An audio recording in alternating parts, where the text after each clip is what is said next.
Hello everyone, I am here to help you today. I know you use this video to fall asleep, so before that, like the video and subscribe to the channel. Also, where are you from and what time are you watching? Now get comfortable and relax. The first night in my new apartment, I convinced myself the sounds were just the building settling. By the third night, I knew better. There's a difference between the random creaks of an aging structure and the deliberate measured cadence of footsteps. Someone or something was pacing the hallway outside my door at 2:11:13 a.m. Not that the building manager would admit it. "You're the only tenant on the seventh floor, Mr. Hayes," she had assured me with that plastic smile when I signed the lease. Perfect privacy, just as you requested. She'd handed me the keys with a flourish, as if bestowing a gift rather than closing a transaction on the cheapest unit in the complex. The isolation had been the selling point. After my divorce, I craved anonymity, a place where I could rebuild, without the constant reminder of failure pressing in from all sides. The seventh floor of Blackwood Apartments sat at the end of a neglected cul-de-sac, far enough from downtown to be affordable, but close enough that I could still make my shifts at the hospital without much commute. The building itself was a relic from the 1930s, all Art Deco details worn down by decades of neglect, with more empty units than occupied ones. That first week, I attributed the sounds to imagination, the mind's way of filling silence with familiar patterns. But as October bled into November, the noises grew more distinct. The footsteps acquired a personality, sometimes hurried, as if late for an appointment, other times slow and ponderous, pausing occasionally outside my door before continuing down the corridor toward the emergency stairs that hadn't been used in years. Judging by the rust on the push bar, I began documenting the occurrences in my phone's Notes app. It helped maintain some illusion of control of rational analysis. Midnight to 1 a.m. was usually quiet. The activity began around 1:30, reached its peak at 2:15, and tapered off by 3. The pattern repeated with enough consistency that I found myself waking just before it started, my body developing a new circadian rhythm around the disturbances. The whispering started during the third week. I first noticed it on a Tuesday night while drifting between sleep and wakefulness. The voices, at least 3 distinct tones, conversed in hushed urgency. Right outside my door, I couldn't make out words, just the rhythmic rise and fall of conspiratorial exchange. My mouth went dry as I strained to listen. The bed sheets wrapped around my fists in unconscious tension. The first time I investigated, I spent 5 minutes building up the courage to open the door. The brass knob felt ice cold against my palm as I turned it with excruciating slowness. Trying to minimize any sound, when I finally yanked the door open, the hallway stretched empty in both directions, the vintage wall sconces casting pools of anemic yellow light across faded carpet. The silence was absolute, as if the building itself was holding its breath. I started setting up my phone to record while I slept. Each morning I would review the footage, and each morning I found nothing but occasional static or the distant hum of the building's ancient heating system. Yet the sounds continued growing. Bolder, a sharp rap on the bathroom wall while I showered, 3 quick knocks against the living room ceiling at precisely 2:33 a.m. The dragging scrape of what sounded like furniture being rearranged in the supposedly vacant apartment above mine. The fingerprints were what finally broke me. I noticed them one morning as I was leaving for work, smudges on the inside doorknob that caught the light at just the right angle. At first I assumed they were mine, though I couldn't recall touching the door with dirty hands, but upon closer inspection they were too small. The pattern all wrong. They circled the knob completely, as if someone had gripped it from behind for hours, fingers gradually sliding down the metal as they stood there waiting. My heart hammered against my ribs as I studied those ghostly whorls. The implication sent a wave of nausea rolling through my stomach. Something had been inside my apartment while I slept. The violation of that thought crawled across my skin like insects.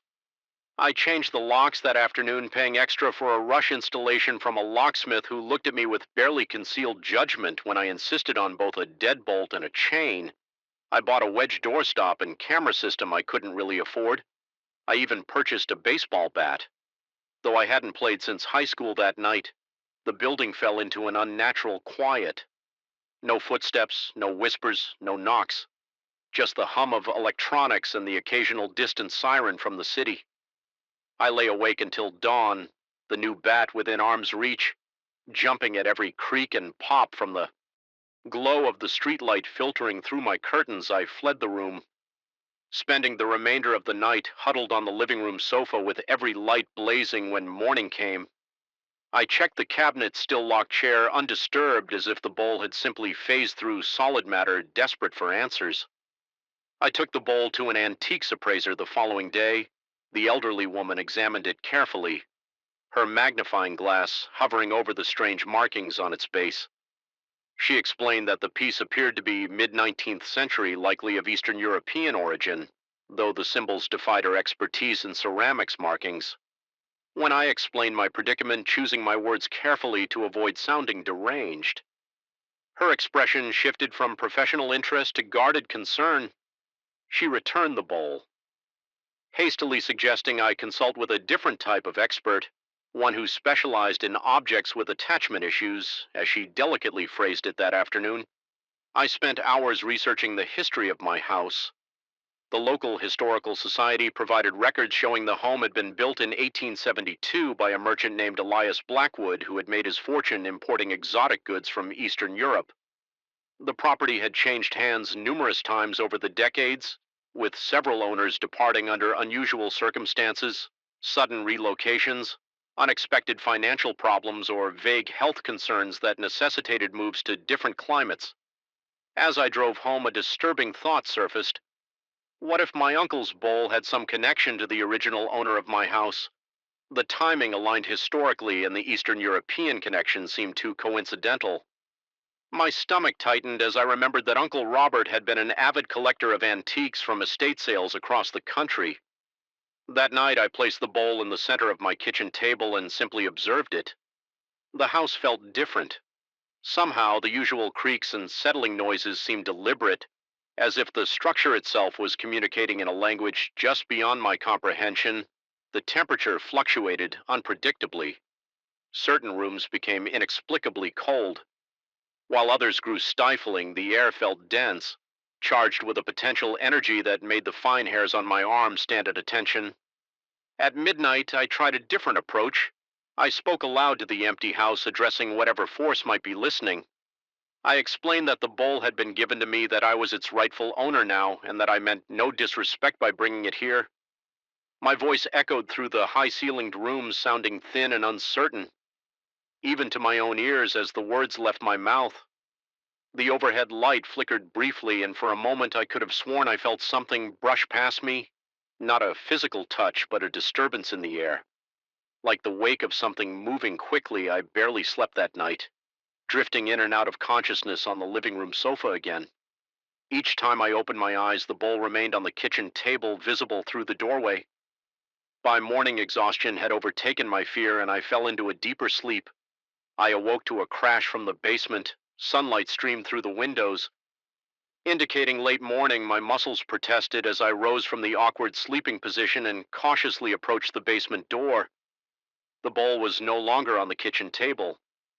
The wooden stairs creaked under my weight as I descended into the cool darkness below. I fumbled for the light switch, my fingers trembling against the wall when fluorescent lights flickered to life. I saw the bowl resting in the center of the concrete floor, intact, despite what had sounded like a fall. As I approached it, something else caught my attention. A section of the basement wall where the ancient wallpaper had peeled away, revealing the plaster beneath. Curiosity overwhelmed caution. As I moved closer to examine the exposed wall, scratched into the plaster were the same strange symbols that marked the base of the bowl. My breath hitched in my throat as I traced the markings with my fingertips, feeling slight indentations that suggested they had been carved. When the plaster was still wet during the original construction of the house, a sudden urge compelled me to hold the bowl up to the wall, aligning its markings with their counterparts etched in plaster. As I did, the temperature in the basement plummeted. My breath clouded air in front of my face, and a high-pitched ringing filled my ears, drowning out all other sound. The bowl grew warm in my hands, then hot not enough to burn, but uncomfortable enough that I nearly dropped it. The symbols began to glow with a faint blue luminescence, both on the bowl and on the wall, pulsing in unison like a heartbeat. The ringing in my ears resolved into something else, a voice distant and distorted, as if traveling across a vast distance. I couldn't make out words, just emotional impressions, urgency, warning, desperation. My vision blurred at the edges, tunneling until all I could see were the glowing symbols. My knees weakened, and I sank to the floor, still clutching the bowl, unable to release it, despite the increasing heat against my palms in that moment of connection. Understanding flooded through me, not in words or images, but in pure knowledge that settled into my consciousness, as if it had always been there. The bowl had belonged to Elias Blackwood, the original owner of the house. It had been his prized possession, a vessel containing something not meant to be separated from this place. My uncle had acquired it at an estate sale decades ago, removing it from its rightful home. Now it was trying to return not merely to the house, but to something within the house, something hidden.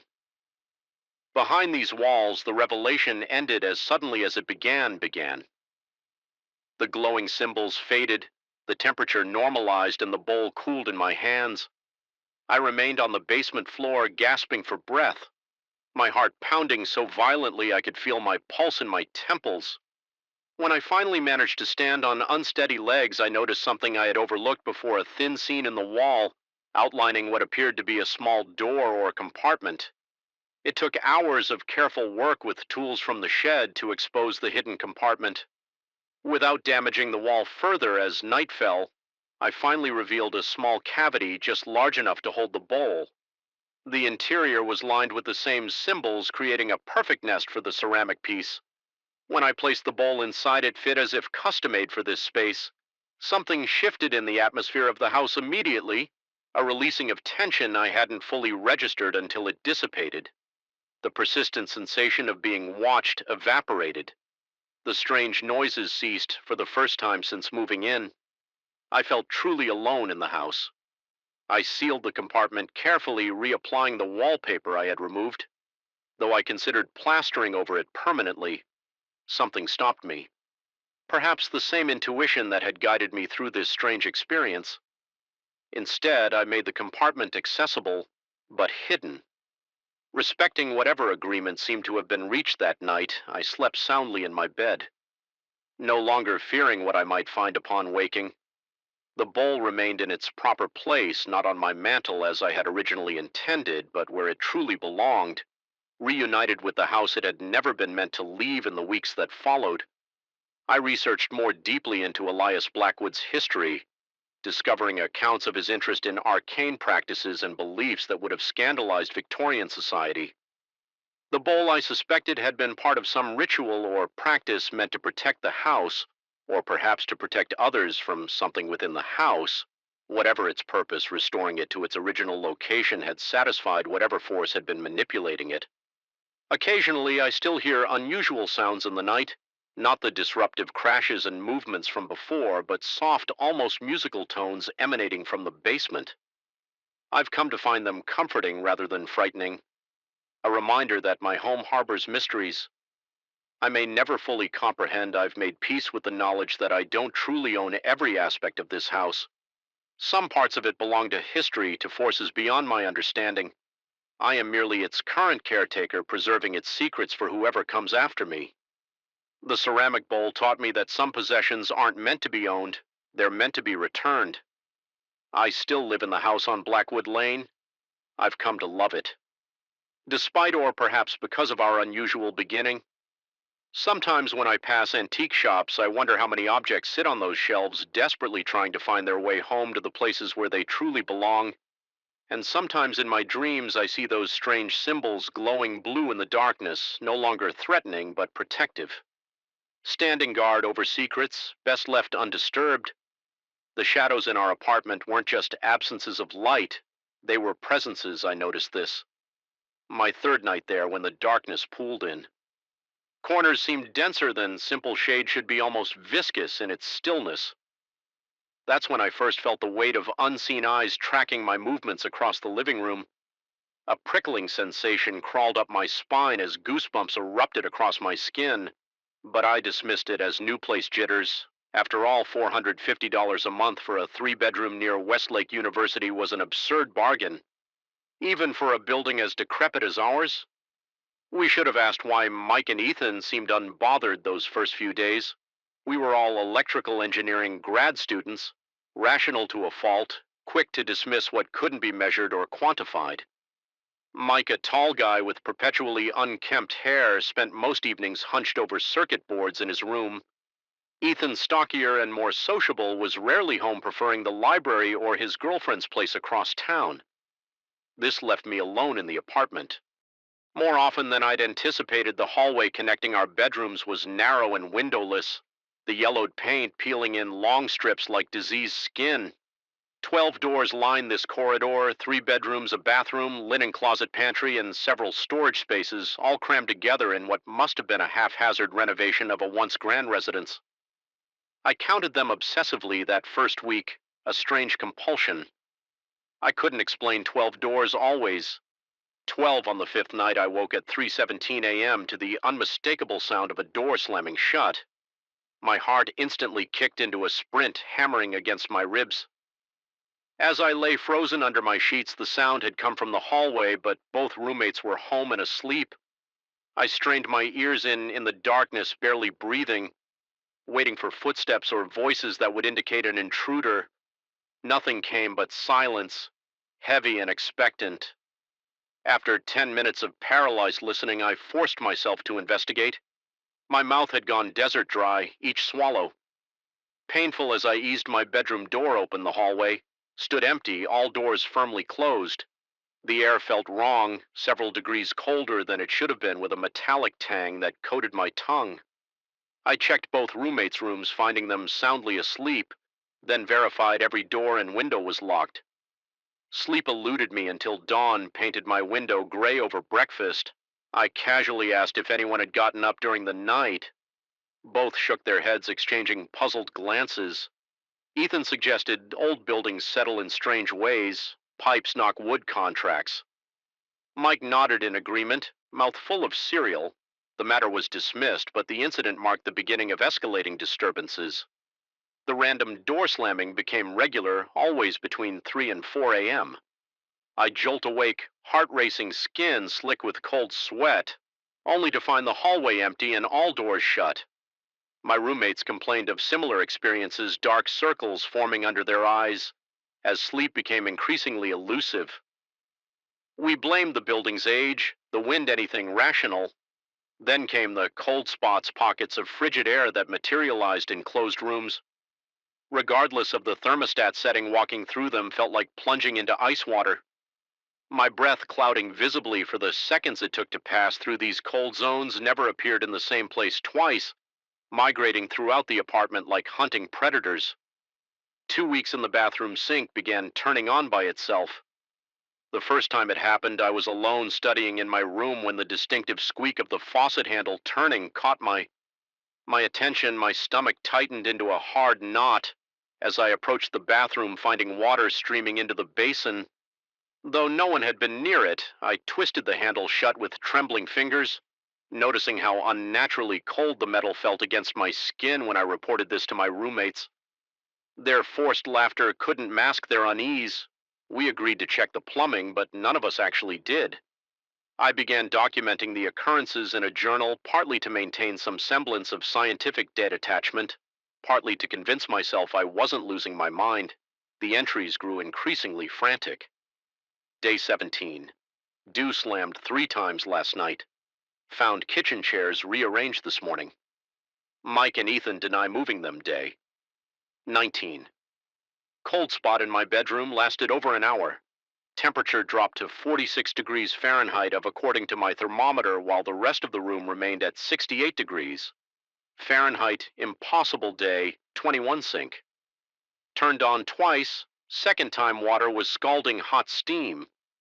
Filling the bathroom, discovered deep scratches inside the basin that weren't there. Before sleep deprivation began taking its toll during lectures, my attention drifted as shadows in the periphery of my vision seemed to move independently. My academic performance suffered. Professors emailed concerns. I blamed insomnia, but couldn't explain its cause without sounding deranged. Mike was the first to break. I found him one morning staring vacantly at his reflection in the bathroom mirror, knuckles white as he gripped the sink's edge. When I asked if he was okay, he turned to me with bloodshot eyes and whispered that something had been whispering his name all night from inside the walls. He moved out that afternoon, offering no explanation to our landlord, leaving his security deposit behind Ethan, and I tried to rationalize Mike's departure as stress-induced paranoia, but our nervous laughter rang hollow in the apartment that now felt cavernous with one less occupant. We silently agreed to spend more time in common areas, neither willing to admit we were afraid of being alone the night after Mike left.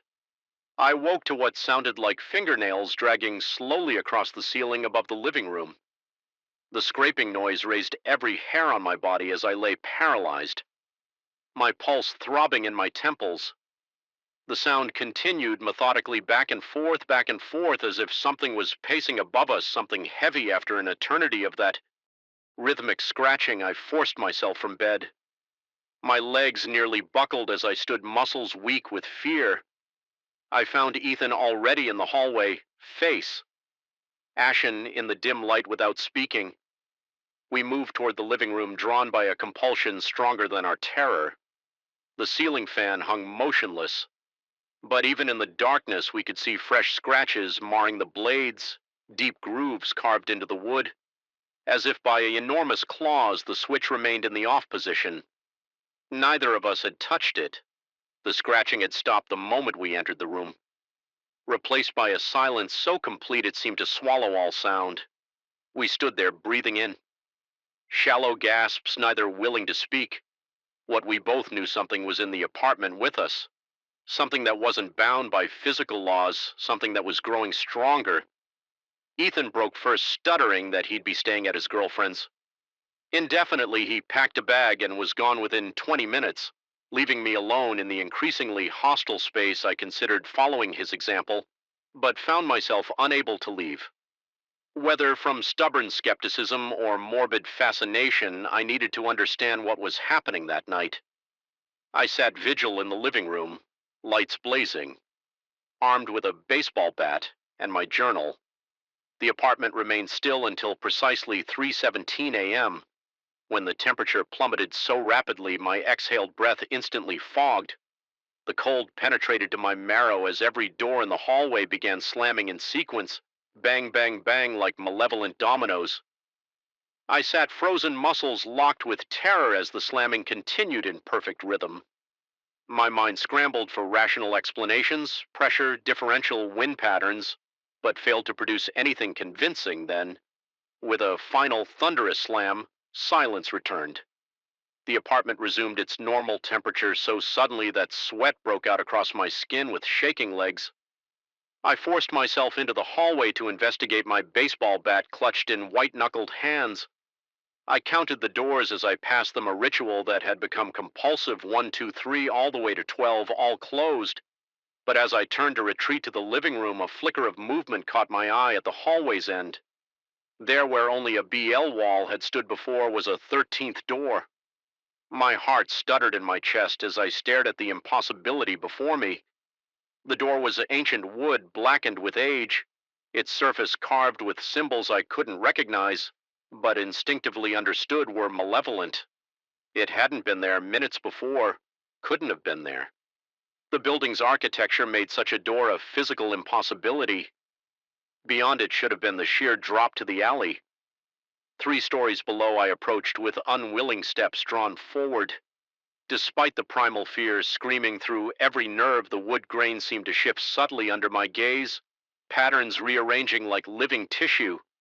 My hand, moving with a will separate from my conscious mind, reached for the tarnished brass doorknob.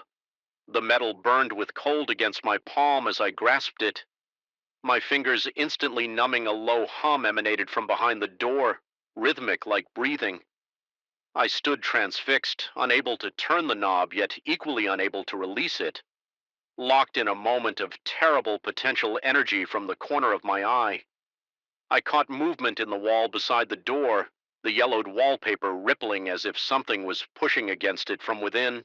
The ripples spread, traveling along the corridor's surface like waves, the walls suddenly flexible as fabric. A bulge formed, stretched, took on the vague impression of a face. Hollow eye sockets, a gaping mouth pressing outward as if trying to emerge. The sight broke my paralysis. I jerked away from the door, my numb fingers tingling painfully as circulation returned. I stumbled backward, my spine hitting the opposite wall as the bulging face receded, wallpaper smoothing as if nothing had disturbed it. The 13th door remained a dark maw in reality itself. I retreated to my room, barricading the door with my desk. Sleep was impossible. I sat with my back against the wall, eyes fixed on the door until morning light filtered through my window when I finally summoned the courage to emerge. The hallway contained only 12 doors. The 13th had vanished. Leaving no trace of its existence in the harsh light of day, I questioned my sanity. Sleep deprivation and suggestion could explain hallucinations. I considered seeking psychological help, but feared the inevitable questions about substance abuse or family history of mental illness. Instead, I drove to the county records office and requested any information on the building's history. What I found shattered any hope of rational explanation. The apartment building had originally been a psychiatric hospital in the early 1900s, notorious for experimental treatments. My bedroom had once been part of the ward where the most disturbed patients were housed. The renovation into apartments had occurred after a mysterious fire in 1953. That claimed no lives but destroyed the hospital's east wing. Precisely where the 13th door had appeared, I didn't return to the apartment. I packed essential belongings into my car and checked into a motel, then emailed my professors requesting a leave of absence. My security deposit, like Mike's, remained unclaimed. 2 months later, safely relocated to a studio apartment across town, I ran into Ethan at a campus cost shop. The dark circles under his eyes had vanished, and he seemed almost embarrassed about our shared experience. He suggested carbon monoxide poisoning could explain our shared delusions. I nodded along, willing to embrace any explanation that didn't involve 13th doors or faces and walls. As we parted, Ethan mentioned offhandedly that new tenants had already moved into our old apartment, 3 of them all students looking for cheap rent. I felt a coldness spread through my chest as he wished them better luck than we had that night. I dreamed of a long corridor lined with doors, 12 visible and 1 hidden.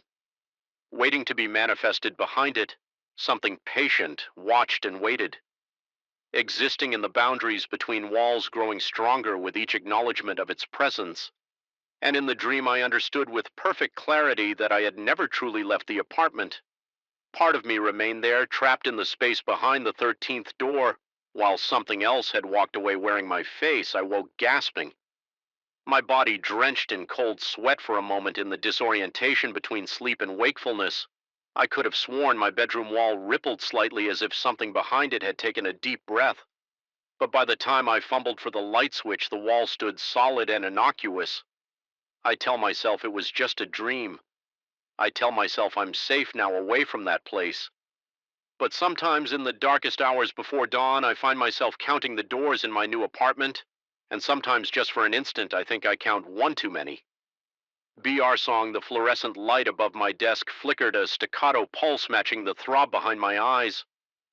I glanced at my watch, 9:47 p.m. 3 hours passed when the building should have emptied.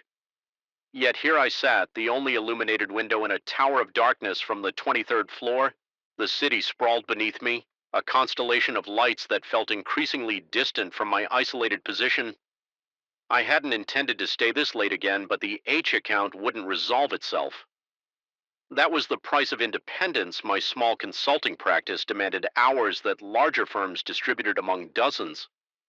The silence of the empty building had become my nightly companion, punctuated only by the hum of the ventilation system and occasional settling of the structure. Until tonight, I first noticed it while reviewing spreadsheet data.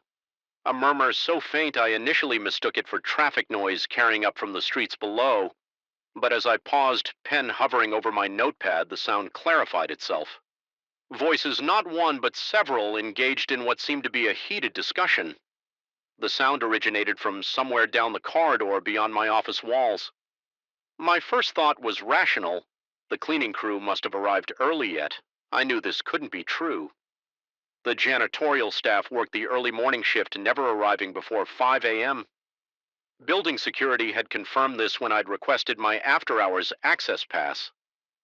No one should be here.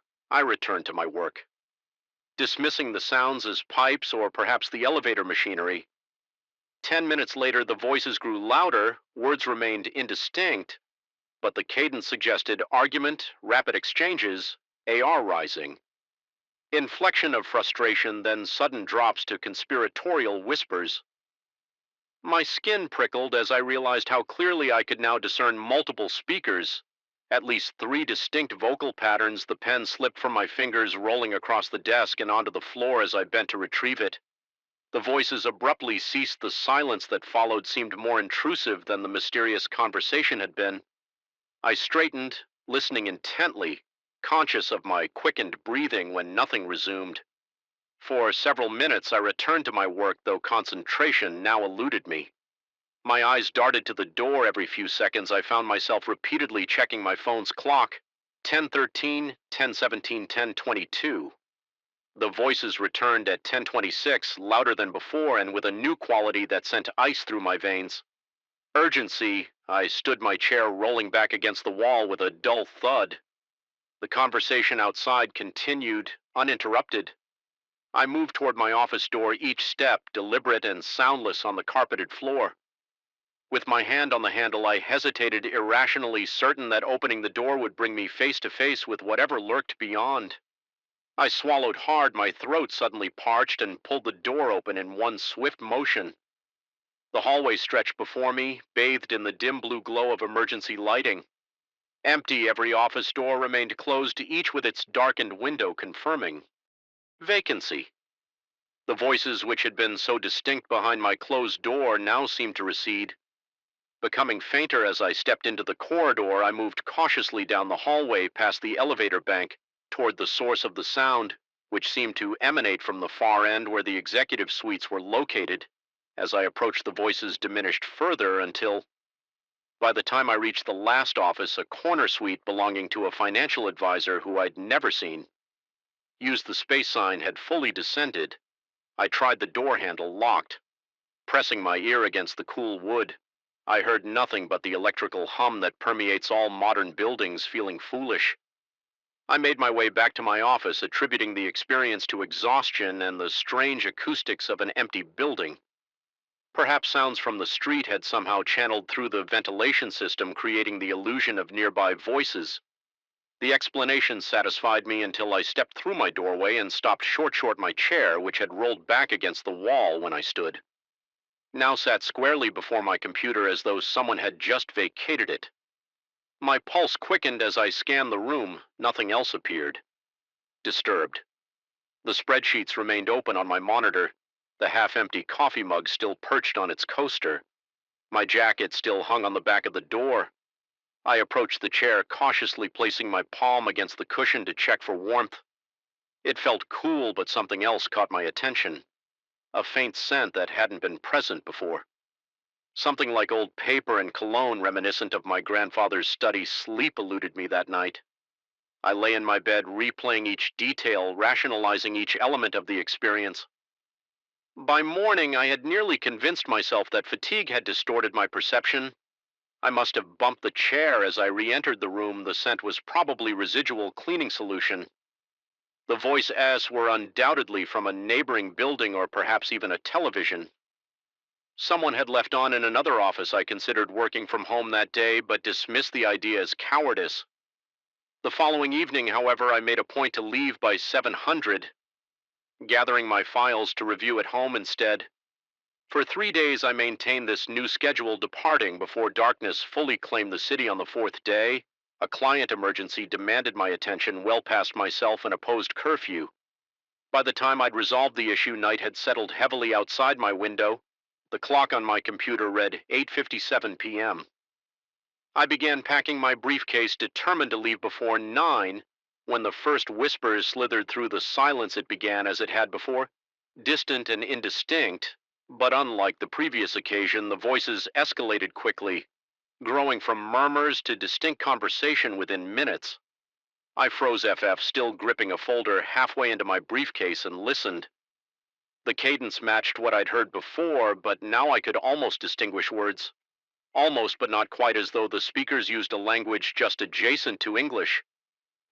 Familiar yet incomprehensible against my better judgment, I left my office to investigate once more. This time I brought my phone recording app activated in my pocket. The hallway appeared identical to my previous expialation, empty, dimly lit, silent. Yet as I moved toward the executive suites, I noticed something I'd overlooked before: a thin strip of light beneath the door of the corner office. My heart hammered against my ribs as I approached. The voices had again receded to whispers, but seemed concentrated behind that illuminated door. I reached for the handle, certain it would again be locked, and nearly stumbled forward when it turned freely in my grip. I hesitated, then pushed the door open. The room beyond lay in perfect darkness. No light shone from within. The strip I'd seen had vanished. I fumbled for the light switch and flipped it on, revealing an empty office. Dust covers draped the furniture, and a fine layer of undisturbed dust coated every surface. No one had used this space in months. I backed out of the room, my breath coming in shallow gasps as I turned to retreat to my office. Movement caught my eye, a shadow passing across the emergency exit door at the corridor's end. I called out, my voice sounding thin and fragile in the emptiness. No response came, but the exit door drifted slightly on its hinges, as though recently disturbed. My pace quickened as I returned to my office. No longer concerned with stealth, I pushed through my door, grabbing for my briefcase. Determined to leave the building immediately, I stopped short at the side of my desk, my papers neatly organized when I'd left. Now lay scattered across the surface. My computer monitor displayed not the spreadsheet I'd been viewing, but a blank screen with a blinking cursor as I watched text began to appear. One character at a time, as though typed by invisible hands. WELCOMETOTHEMETING. My knees weakened, forcing me to grip the door, rippling for support. A chill swept through me, raising goose flesh along my arms. The cursor continued to blink after the message. Waiting for what my response, I remained frozen, watching until the screen suddenly went black, then returned to my spreadsheet as though nothing had happened. I should have left then. I should have gathered my things and never returned. Instead, curiosity, that most dangerous of human compulsions, led me to check my phone. The recording app showed it had captured 3 minutes and 42 seconds of audio with trembling fingers. I pressed play. The first minute contained only the sound of my footsteps and breathing. Then came something else, a conversation far clearer on the recording than it had been to my ears. 3 distinct voices discussed what sounded like financial figures, mentioning percentages and market projections. The exchange grew heated, one voice dominating with thinly veiled threats. Then a 4th voice entered, quiet, authoritative speaking. Only a few words that silenced the others. Immediately, the recording ended with footsteps not mine and what sounded like a door closing. I since learned the history of my building. Constructed in the late 1980s, it housed several investment firms during the market boom. One firm in particular, occupying the entire 23rd floor, collapsed spectacularly in 1992, accusations of fraud and embezzlement. Its partners avoided prosecution. The whistleblower who tried to expose them disappeared under mysterious circumstances. No body was ever found, no charges ever filed. The case went cold. I continue to work late occasionally, though never alone anymore. I hired an assistant who stays with me, safety in numbers. I tell myself the voices still come at precisely 8:57 p.m., though they never progress. Beyond murmurs when we're both present, my assistant claims not to hear them, attributing the sounds to the building's infrastructure. Sometimes when reviewing our financial records, I discover small discrepancies, figures adjusted, decimal points, moved, balances slightly altered. Each change, if left uncorrected, would benefit our clients at the expense of others. I fix these anomalies immediately, attributing them to software glitches or my assistant's inexperience. I never mention the chair that occasionally shifts position when unattended, or the scent of old paper and cologne that lingers in our office each morning last week. My assistant left early, pleading illness alone. I heard the voices rise to unprecedented clarity. I understood every word of their ghostly deliberation, the planning of financial ruin for unsuspecting clients, the calculated destruction of evidence, the casual discussion of removing obstacles as the conversation reached its climax. My computer screen flickered, displaying a message different from the first YOUKNOWTOOMUC. I didn't flee this time. Instead, I spoke aloud to the empty room, explaining that I understood their need for justice, for exposure of past wrongs, but that I couldn't be their instrument. The temperature dropped precipitously as I spoke, my breath fogging in the suddenly frigid air. When I finished, my screen flashed one final message: THNSOMEONELSEWILLBE. The building has new tenants now on the 23rd floor, a startup financial consulting firm, young ambitious people working impossible hours. I've tried to warn them about staying too late, about the dangers of solitude in that particular space. They humor me with Ahmed smiles, attributing my concerns to middle-aged eccentricity. Yesterday, the local business journal announced their first major client acquisition, the restructured descendant of that disgraced investment firm from 1992. I recognize names on their advisory board, children and grandchildren of those original partners tonight. From my new office in a different building across the street, I can see a single illuminated window on the 23rd floor. A lone figure sits at a desk working late. It's 8:56 p.m. I watch, breath held, as the minute changes. The light flickers, then stabilizes. Even from this distance, I can see the figure suddenly stiffen, head tilting as though listening. I know what they hear. I know what comes next. I turn away from the window, unable to watch. Some cycles can't be broken. Some justices can't be denied. Some voices will be heard one way or another. The silence at Pine Hollow Retreat wasn't the peaceful kind you seek when escaping the city. It was a dense, watchful silence that seemed to press against my eardrums, making me strain to hear something, anything beyond the occasional creak of timber, adjusting to the night's cold that first night. As I stared at the knotted pine ceiling of my isolated chalet, I couldn't shake the feeling that the silence was deliberate, as if the forest itself was holding its breath, waiting. I'd chosen Pine Hollow specifically for its isolation after my divorce finalized, followed by the company restructuring that left me with a generous severance, but no purpose. I needed somewhere to regroup somewhere. Distant from sympathetic glances and awkward conversation, the retreat's website promised solitary cabins nestled in pristine wilderness and a digital detox experience with minimal staff interference. Perfect for a man looking to disappear for 2 weeks. The property consisted of 8 rustic chalets arranged in a loose semicircle around a small central lodge where meals were served. Each chalet sat approximately 50 yards from its neighbors, connected by winding gravel paths through dense spruce trees. Mine was second from the end, with only one neighboring cabin. To my right, the setup offered exactly what I needed: anonymity, silence, and the comforting illusion that I could simply vanish from the world's notice. My first day passed uneventfully. I hiked the properties. Trails ate dinner alone in the lodge, where the elderly owner Vernon explained that the off-season meant I was currently their only guest. The retreat would remain nearly empty until Memorial Day weekend. I welcomed the news, relieved I wouldn't need to make small talk with other vacationers that night. I fell into bed exhausted from physical exertion, sleeping more soundly than I had in months. The second night changed everything. I awoke. Suddenly at 2:18 a.m., according to the harsh red glow of my bedside clock, something had pulled me from deep sleep, a sound just at the threshold of perception. I lay perfectly still, listening there. It came again, a gentle scraping at my door, not a knock, but something more delicate, like fingernails lightly dragging across wood. My pulse quickened as I slipped from bed. My bare feet meeting the cold hardwood floor, the scraping continued, rhythmic and patient. 4 slow drags paused, then 4 more, standing frozen in the center of the cabin. I contemplated my options. Logic suggested wildlife, perhaps a raccoon or something larger, drawn by the scent of the granola bars in my backpack. Yet the regularity of the sound held an undeniable deliberateness. "Hello?" I called out, my voice embarrassingly thin in the darkness.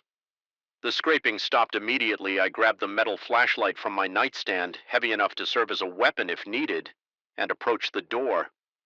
My hand hovered over the doorknob as sweat formed between my shoulder blades. Despite the night's chill, with a sudden surge of resolve, I yanked the door open. Nothing. The porch was empty, illuminated only by the half moon hanging between branches overhead. My beam of light swept across the clearing, catching nothing but underbrush and the gravel path. As I stepped fully onto the porch, a movement caught my peripheral vision.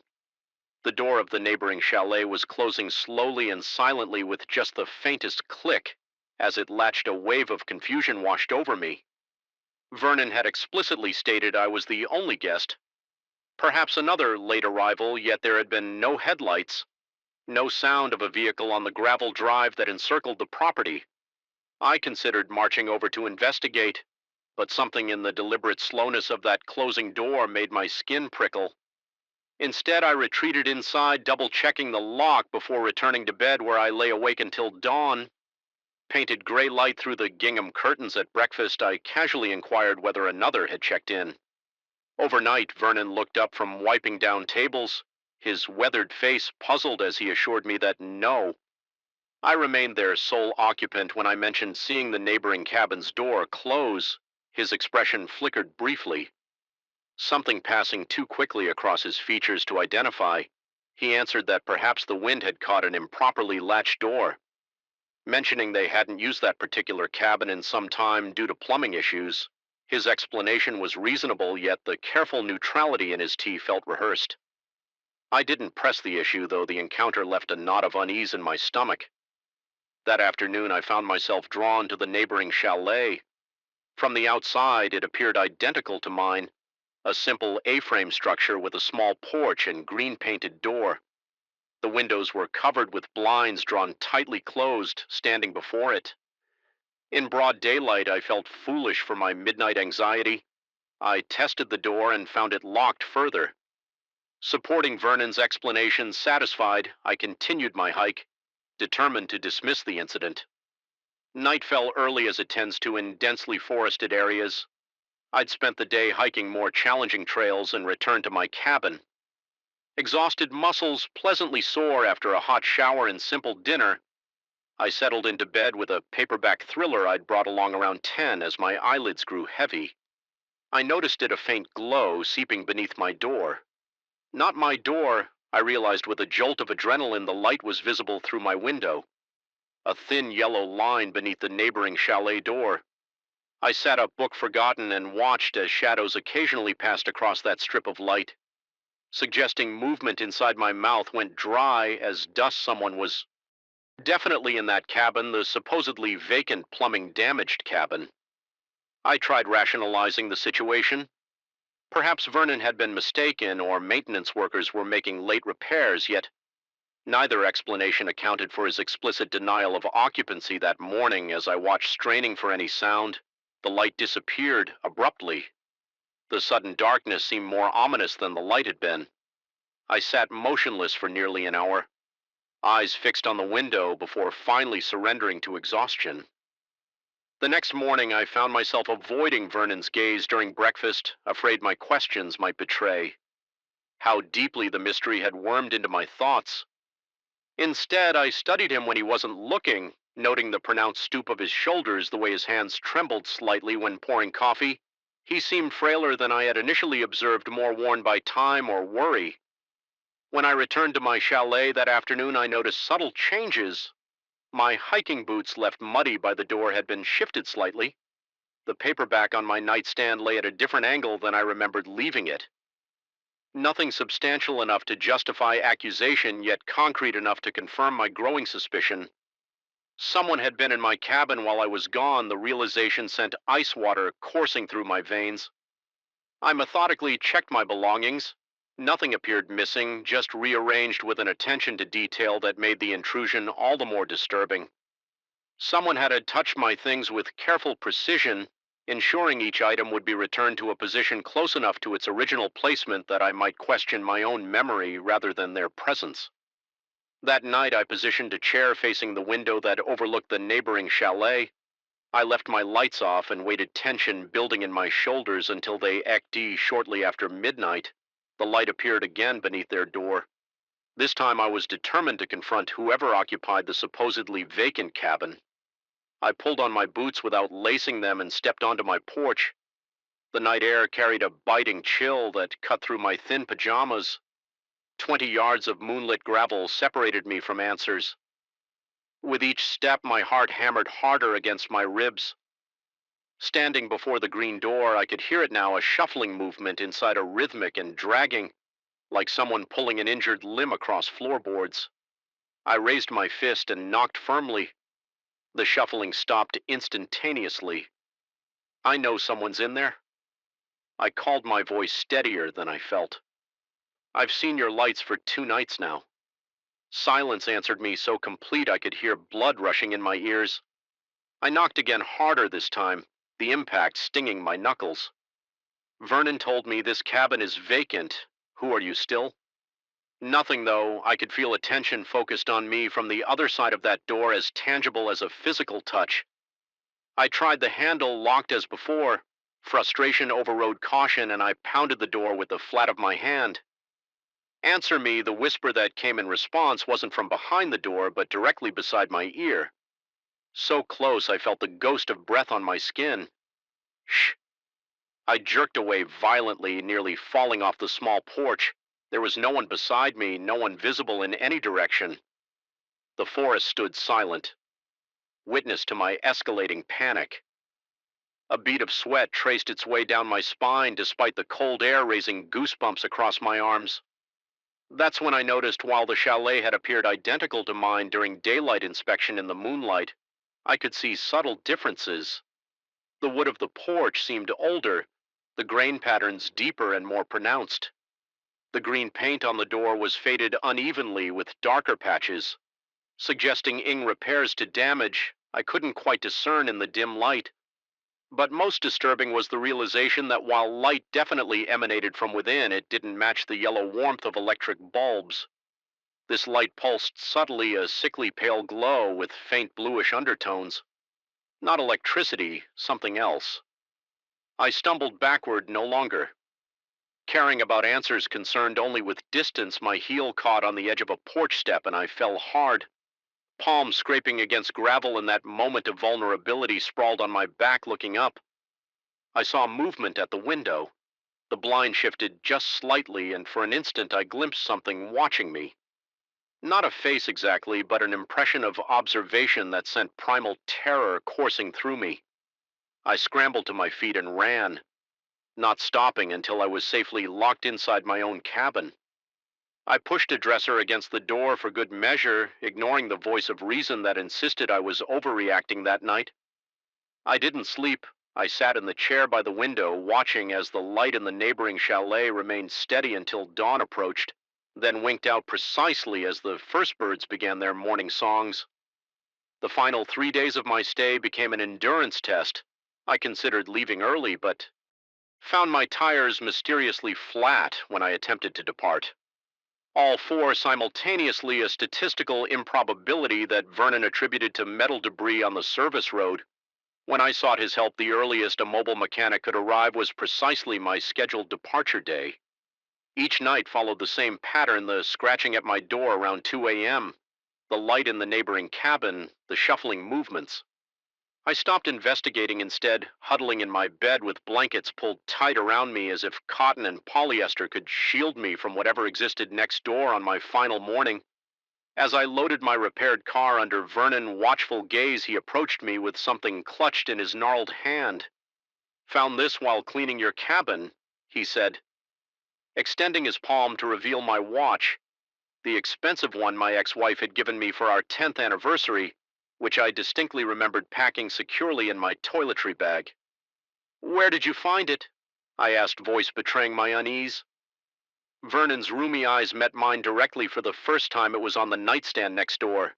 He said quietly in the empty cabin. I snatched the watch from his palm, the metal ice cold. Despite the warmth of the morning, as I drove away, I glimpsed Vernon in my rearview mirror, standing motionless in the gravel drive, watching my departure with an expression of profound relief. 3 months have passed since my stay at Pine Hollow. I've rationalized most of what happened: stress-induced paranoia, grief, manifesting as anxiety, an old man playing mind games with a vulnerable guest. Yet I cannot explain why some nights I still wake at precisely 2:18 a.m. to the sound of gentle scratching at my apartment door, or why when I check my watch the same watch returned to me that final day, the time always reads 2:17, regardless of the actual hour. And I cannot explain why last week I received a small parcel in the mail containing a wood splinter painted a familiar shade of green with a handwritten note from Vernon. It followed you home. I'm sorry the darkness in an empty building speaks a language of its own. It's not the absence of light that unsettles you. It's the weight of emptiness, the hollow that seems to breathe when nothing should be breathing at all. I've spent 15 years as the night caretaker at Westwood Heights, and I thought I understood every creak, every settling pipe, every whisper of the heating system coming to life until the seventh floor began to call to me. My name is Michael Reeves at 53. I've seen enough in life to consider myself reasonably unshakable.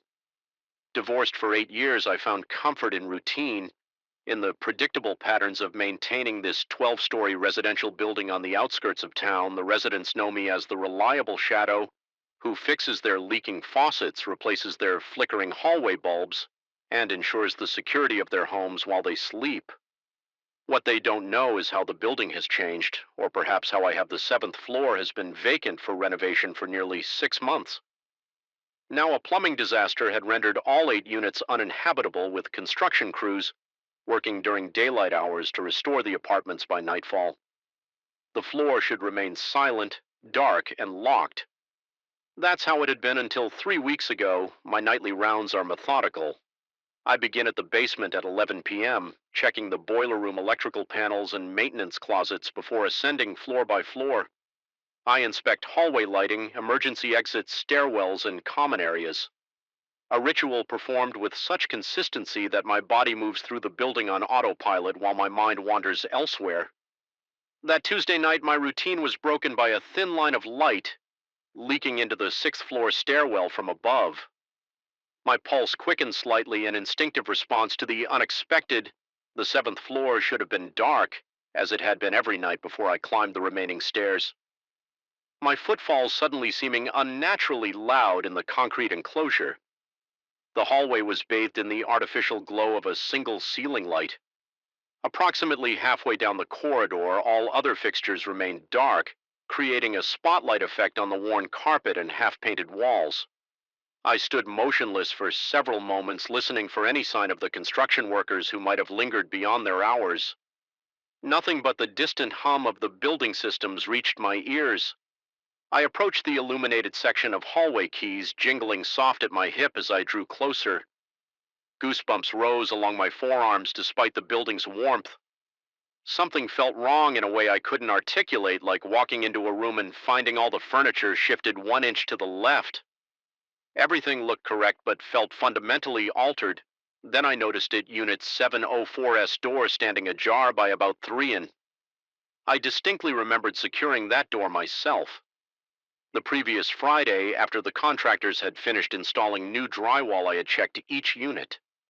Heating vents. The silence lasted 3 nights, long enough that I began to wonder if I'd imagined the whole thing, if stress and isolation had manufactured a haunting where none existed.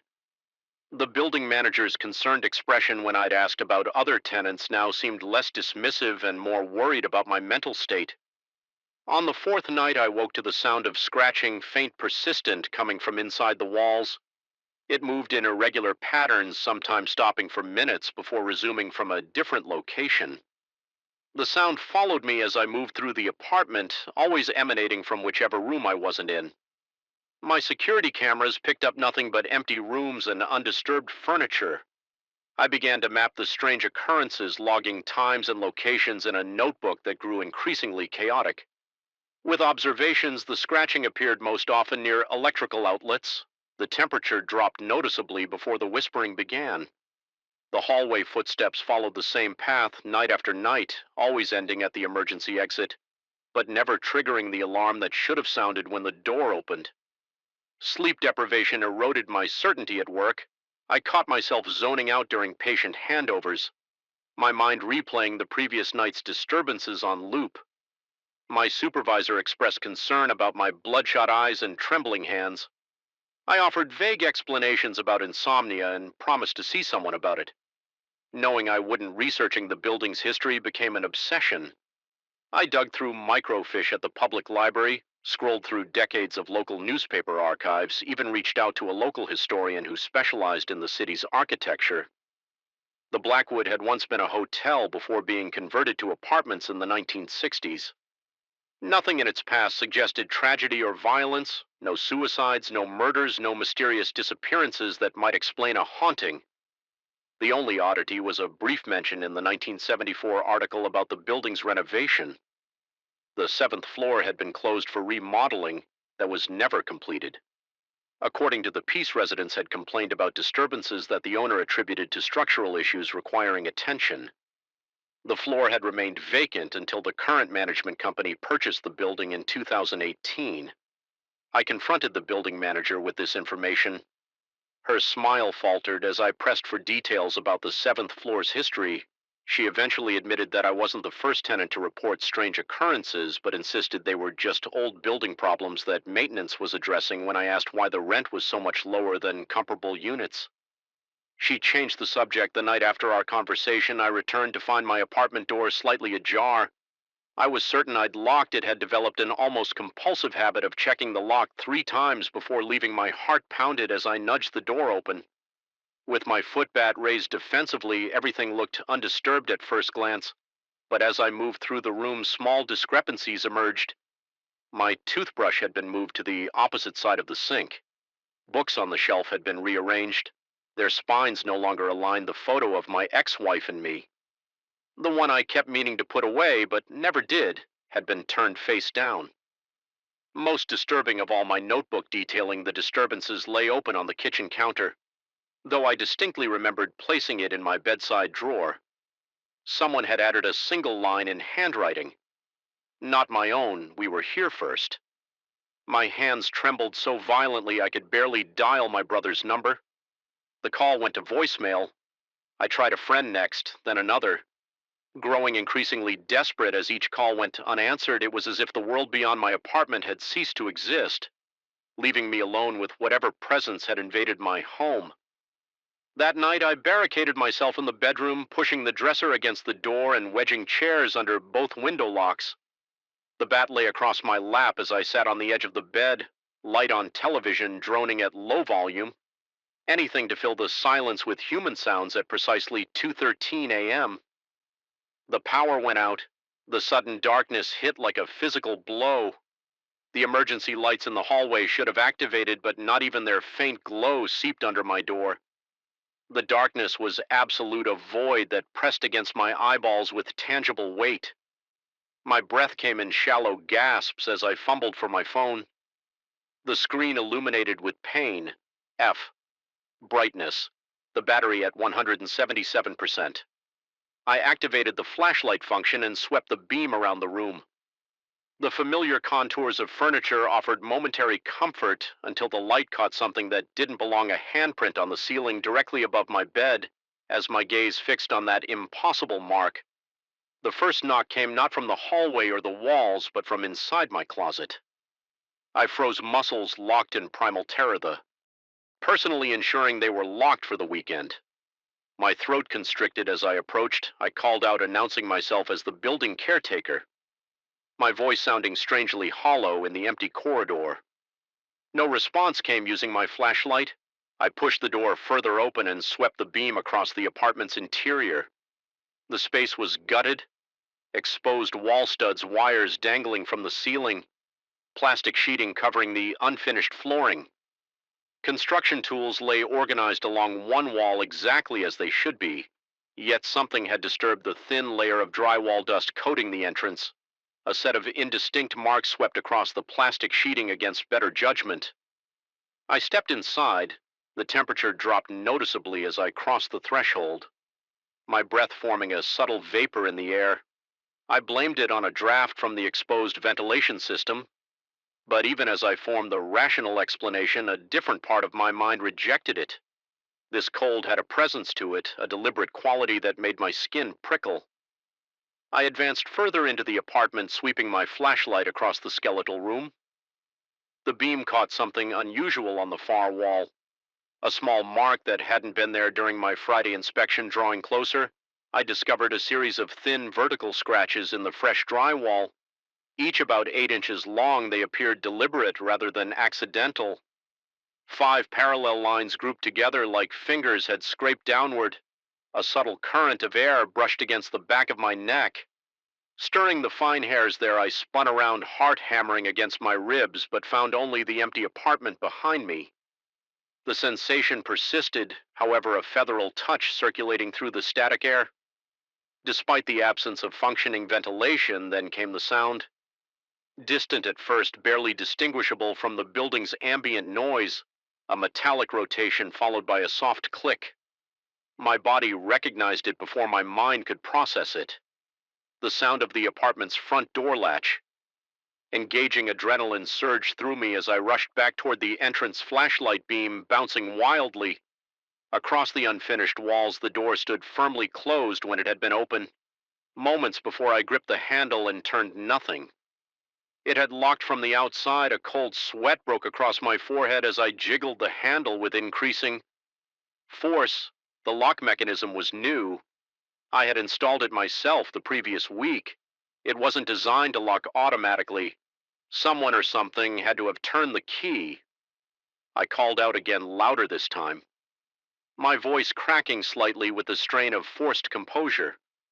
I pressed my ear against the door, listening for footsteps retreating down the hallway. Nothing, just the maddening silence of the EMP empty floor. My master keyring hung from my belt, the familiar weight suddenly reassuring against my hip.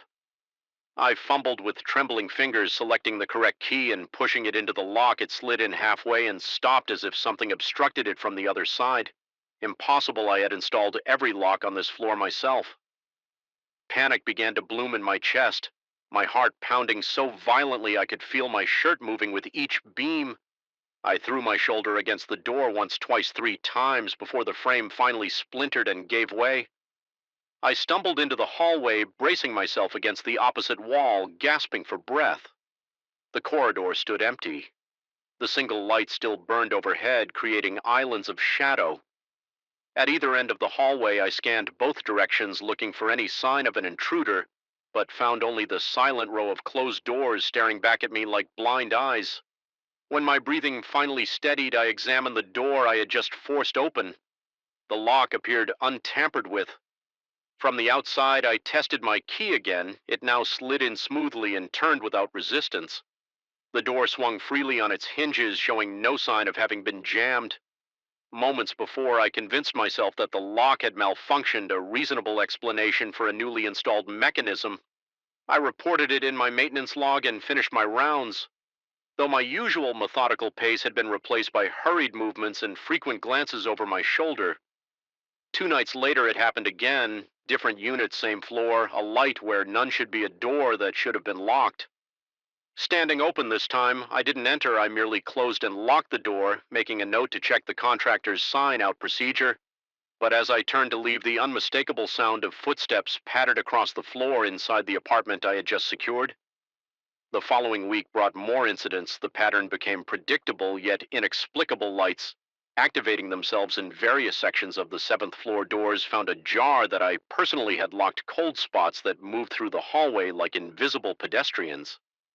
I began documenting everything meticulously, cross-referencing with the construction foreman, who insisted his crew was adhering strictly to protocol, never remaining after hour, always securing the floor before departure. I installed motion-activated cameras at my own expense, eager to identify the trespassers I was certain were responsible.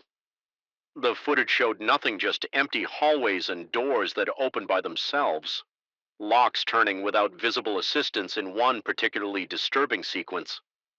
A shadow stretched across the wall without a corresponding figure to cast it, elongating like spilled ink before dissolving into the darkness. My sleep became fragmented, corrupted by dreams of endless corridors and doors that led nowhere. Dark circles formed beneath my eyes, and residents began to comment on my haggard appearance.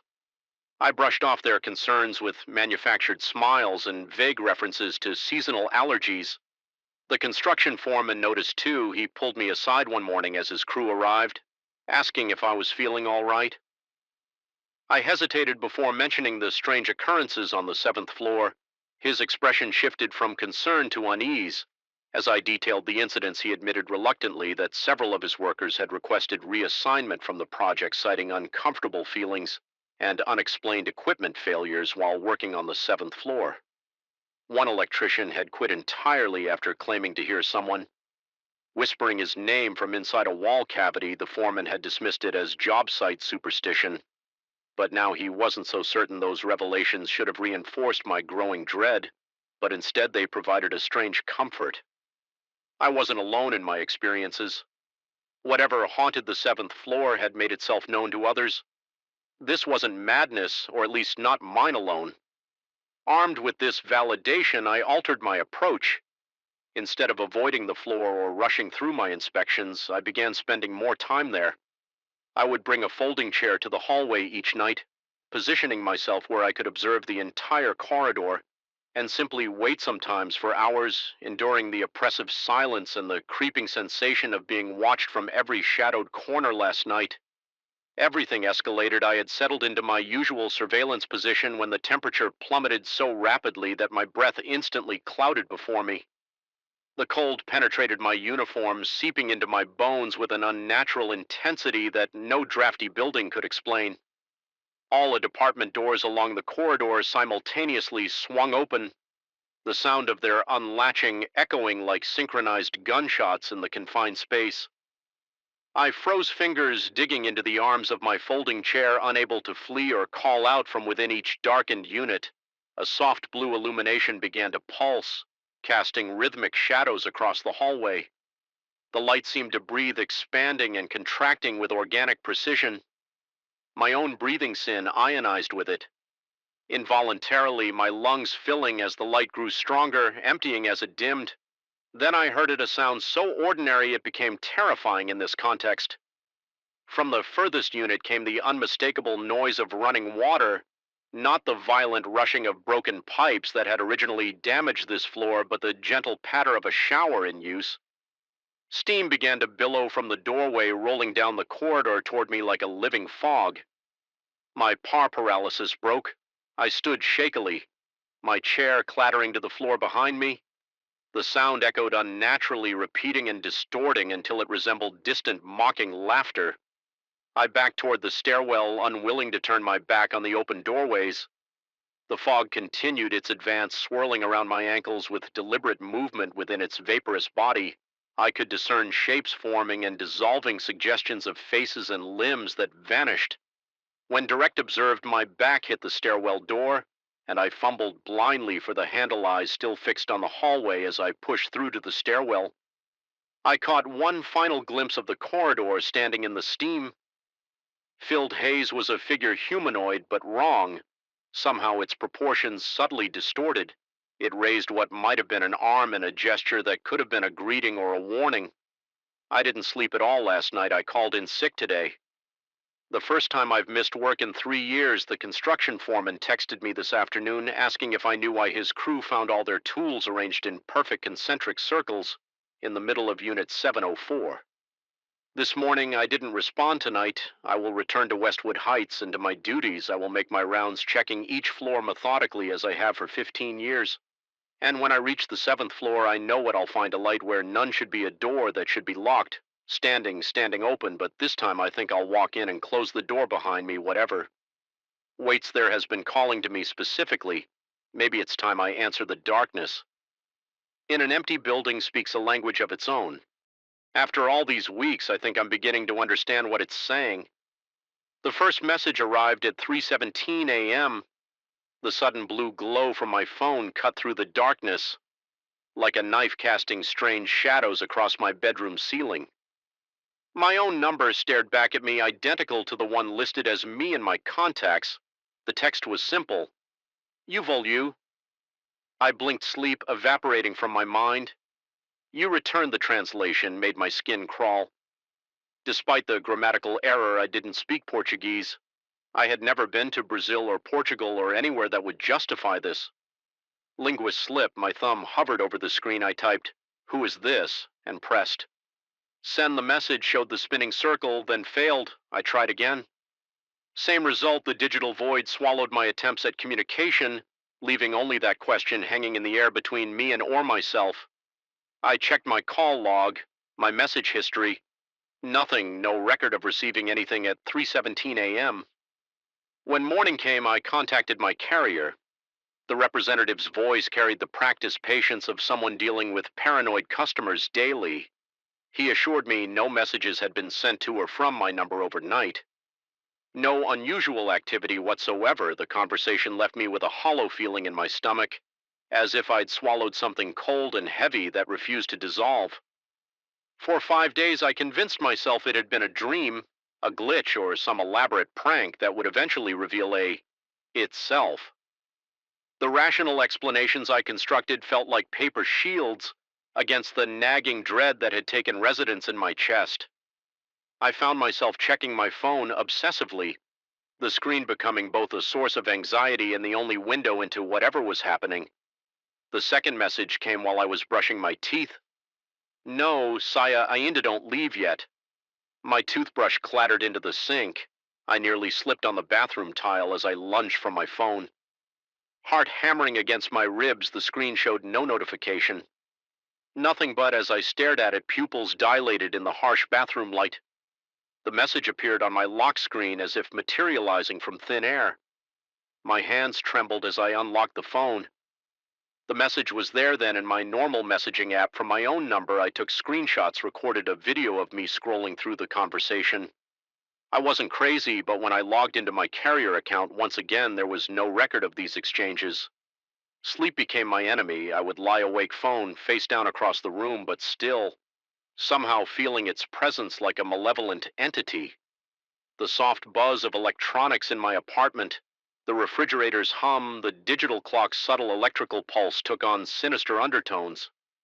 Each sound became a whisper, each shadow a potential threat. The messages continued, always in Portuguese, always from my own number, always, vanishing from official records. Al don't. V. They are coming, no. Don't trust your eyes. Remember the accident, the last one struck me like a physical blow. What accident? I had never been in any serious accident. The closest thing was a minor fender bender 3 years ago, but something about the phrase tunned into my subconscious, burrowing deeper with each passing hour. I began researching Portuguese using translation apps. Seeking patterns in the messages, the sentences were grammatically correct but oddly constructed as if translated from another language before reaching Portuguese. Or perhaps I thought during one particularly dark night as if composed by an entity that didn't quite grasp human communication. My work suffered, colleagues noticed my bloodshot eyes, my jumpiness, whenever a phone chimed anywhere in the office. My boss suggested I take some time off after I snapped at a client during a presentation. When my phone vibrated in my pocket, I didn't tell him the real reason that I was terrified of what new message might be waiting at home. I began covering mirrors. I couldn't explain the compulsion, only that my reflection seemed subtly wrong. Eyes holding my gaze a fraction too long, movement slightly out of syn with my own. The bathroom mirror was first, then the full-length one in my bedroom. I used old sheets, securing them with duct tape, ignoring how unhinged it made my apartment look. The messages grew more frequent, more urgent. They are using your face now. Don't let them replace you. The other side is leaking. I started sleeping with the lights on when I slept at all.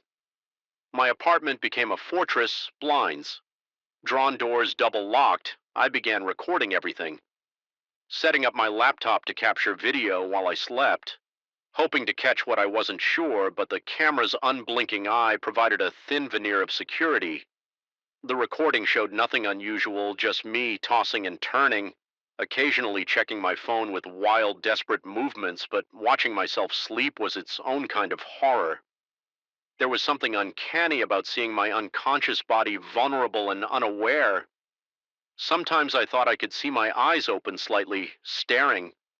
directly at the camera, though I had no memory of waking. My investigation led me down increasingly strange paths. I researched quantum physics theories about parallel universes, psychological disorders that could explain my symptoms, electromagnetic interference that might affect digital communications. Nothing provided a satisfactory explanation for messages that existed for me alone. The turning point came when I received O Paralestoi, look at the sky tonight. Something about the instruction felt different, less threatening, and more guiding. That evening I ventured onto my balcony for the first time in weeks. The night air felt alien against my skin after our so long inside above me. An aurora rippled across the sky, green and purple waves dancing where they had no business being at this latitude. My phone buzzed in my handbag. Do you see now, the aurora shouldn't have been visible here. Not in this city, not this far south. Yet there it was, undulating across the stars like a living thing. My neighbors' apartments remained dark. No one was outside pointing cameras skyward. No social media exploding with aurora sightings. Just me alone witnessing something impossible. The next message broke the pattern. It came in English. The boundary is thinning. I don't have much time. You need to understand my fingers shook as I typed a response, expecting the now familiar failure. But this time the message sent, "Who are you?" "I am you from elsewhere." Another branch. The accident split. U.S. cold.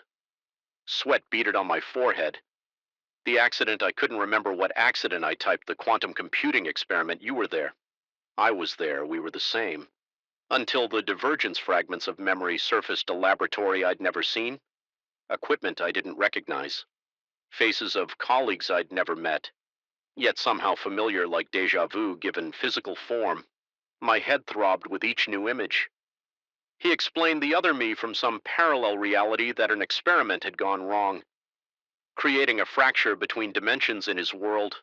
I was a physicist working on quantum communication. The accident had split our timeline, creating divergent paths. He had been trying to reach across the divide to warn me they noticed the breach. The Guardians, they maintain the walls between realities. They're coming to seal it. Another message followed quickly, but they don't just fix the breach, they erase anomalies. People like us who have connected across boundaries. My throat-constricted lungs struggling for air that suddenly seemed too thin. How do I stop them? You can't. But you can hide. The aurora is a manifestation of the breach. When it fades, they'll come. You need to be somewhere they won't look where. Somewhere between not fully in your world. Find a leal space. I grabbed essential supplies, water, protein bars, a flashlight, my phone charger. The messages directed me to an abandoned subway station at the edge of the city. The entrance was sealed with plywood and chain link, but my other self guided me to a service door that yielded to persistent pressure. The tunnel beyond swallowed me in darkness so complete it felt solid. My flashlight beam seemed to penetrate only a few feet before being absorbed. The air was stale, heavy with decades of undisturbed dust, and something else, an electrical charge that made the hairs on my arm stand on end. "How long do I stay here?" I texted. "Until it's safe. I'll contact you, and if you don't." No response came. The signal bars on my phone disappeared one by one until I was truly alone. I made my way deeper into the station, finding an old main 10M room where I set up a makeshift camp.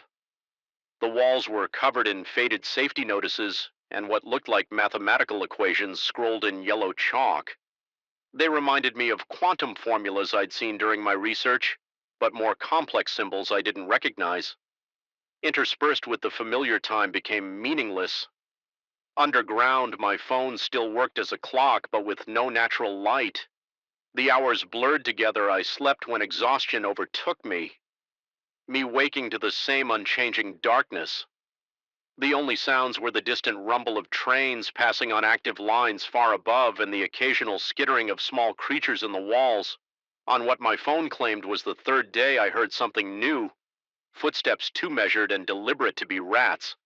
I extinguished my light and pressed myself into a corner, breath-shallow heart pounding so loudly I was certain it would give me away. The footsteps passed my hiding place. paused, then continued. I caught a glimpse through a crack in the door, a figure that seemed to absorb light rather than be illuminated by it, moving with fluid grace that no human could achieve. I remained motionless until long after the sound had faded. My phone lit up with a message: "They're searching, the boundaries, stay hidden." Then moments later, I found a solution: we can't stay separated forever, but we can reintegrate. How I typed: "Fingers. Clumsy with fear, the breach goes both ways. I can pull you through or push myself into your reality, but the transition would be difficult. Difficult. How our consciousness would merge. Two sets of memories, experiences, knowledge, most people's minds. Fracture. Under the strain." I considered the alternative: remaining in this limbo, indefinitely hunted by entities I barely understood. What do I do? Find the central platform. There's a maintenance access panel with a red lever. When you pull it, focus on the accident. The memory you've been avoiding, it will create a quantum resonance between us. It took hours of careful movement through the darkness to find the platform. The access panel was exactly where he said it would be, hidden behind a defunct ticket booth. The lever inside was cold to the touch. Resistant as I gripped it with both hands, I closed my eyes and allowed the suppressed memories to surface: the laboratory, the humming machine, the sudden flash of light that seemed to tear reality itself. I remembered my other life, my work, my knowledge. As I pulled the lever down, electricity arced from the panel, enveloping me in blue-white light. Pain lanced through my skull as two sets of memories fought for dominance. Childhood in Boston versus growing up in Chicago, studying literature versus quantum physics. Relationships with different people who had never existed in the other's world for a moment that stretched into eternity. I was everywhere and nowhere, everyone and no one.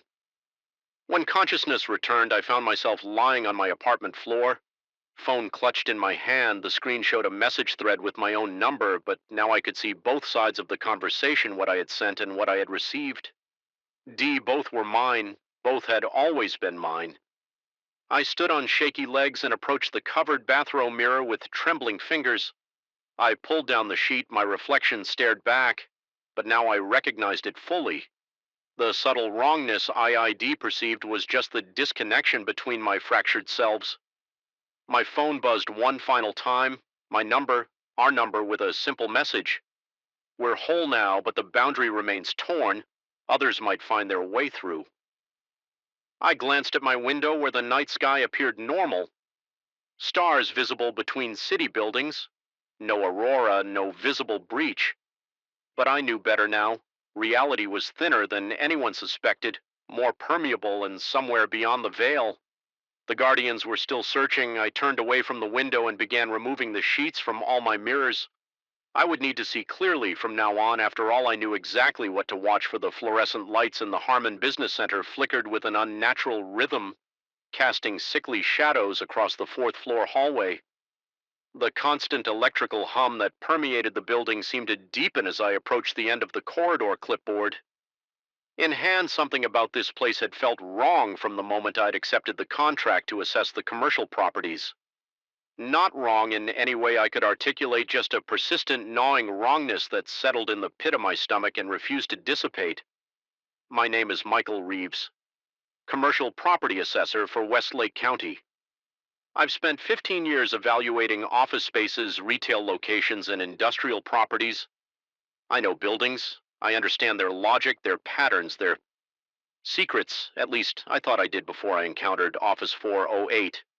It began 3 weeks ago when I received the assignment to conduct a comprehensive assessment of the Harmon Business Center, a 12-story structure built in the late 1980s. The work was straightforward: verify occupancy document, maintenance issues, assess market values, and update the county's property database. I'd received spreadsheets listing all tenants, floor plans showing every office, and security AC access to the entire building. The assessment progressed smoothly through the first 3 floors, but when I reached the 4th floor and began cross-referencing my tenant list with the actual offices, I noticed a discrepancy. My system showed every office from 401 to 424, except for a mysterious 408. According to the official floor plan, there was only 408, no 408. I assumed it was a clerical error and continued my work. That Friday afternoon, I was finishing my inspection of the fourth floor when I noticed something odd. The main corridor made a sharp right turn at the end, leading to a short hallway that wasn't clearly marked on my floor plan. Following it, I discovered a door with a small tarnished plaque reading 408A in faded lettering. The inconsistency triggered my professional curiosity. This office existed physically, but not in any of the official records. I tried the handle, finding it locked. Pressing my ear against the door, I detected no sound from within. Not even the omnipresent hum of the building's ventilation system seemed to penetrate this space. I knocked, receiving no response. Something about the door's texture felt wrong against my knuckles. Not quite solid, not quite hollow. I made a note to return with a building manager. The strange office nagged at me throughout the weekend. Monday morning, I requested the complete architectural plans from the county archives and spent hours reviewing them according to every document. The hallway ended at office 408. There was no turn, no extension, no 408. Yet I had seen it, touched it when I returned to the fourth floor. The following week, I experienced the first real shock. The corridor ended exactly as the plans indicated, with a blank wall where I distinctly remembered seeing the right turn and hallway extension. I stood frozen, my breath caught in my throat as cold sweat beaded on my forehead. I approached the wall, running my hands over its surface. It was solid drywall painted the same institutional beige as the rest of the building, with no indication that a hallway had ever existed there. I asked the receptionist at the insurance office across the hall if she knew anything about office 408A. She looked at me with genuine confusion, stating firmly that the hallway had always ended at that wall when I described the short extension corridor in the door. I'd seen, she suggested, I might have confused this floor with another building. Her certainty and the conviction in her eyes made my stomach tighten. I thanked her and left, my hands trembling slightly as I made notes. That night I couldn't sleep. My mind replayed the memory of seeing that door, touching it, feeling its strange texture beneath my fingers. I'd been doing this job for 15 years. I didn't confuse buildings. I didn't imagine doors. 3 days later, I was driving past the Harmon Business Center around 9:30 p.m., having finished a late assessment at a nearby property. Almost without conscious decision, I pulled into the parking garage. The night security guard recognized me from my previous visits and allowed me upstairs after I explained I needed to check something for an urgent report. Due the next morning, the building felt different at night. The fluorescent lights hummed at a lower, more menacing frequency. The normal bustle of office activity was replaced by a silence so complete it seemed to press against my eardrums. The elevator carried me to the fourth floor with a jerky motion that felt deliberate, threatening. When the doors opened, I hesitated before stepping out the hallway, stretched before me, identical to how I remembered it from my daytime visits. Yet somehow altered, the shadows seemed deeper, the corners less defined. I walked slowly toward the end of the corridor, my footsteps echoing unnaturally in the empty space, and there it was, the right turn at the end of the hallway. The extension corridor, the door marked 408A. My heart hammered against my ribcage as I approached. The door looked older. Somehow the wood more weathered, the metal plaque more tarnished than I remembered. The air in the small hallway felt dense, resistant, as if I were moving through water rather than air. My breath came in short, shallow gasps as I reached for my phone to document what I was seeing. I activated the camera and began recording, narrating in a whisper that sounded strange and disconnected from my body. As I approached the door, the image on my phone screen began to distort. Vertical lines cut through the picture, and the audio became a staticky mess of white noise and discordant tones. When I touched the door, the screen went completely black, though the recording indicator showed it was still running. The handle felt ice.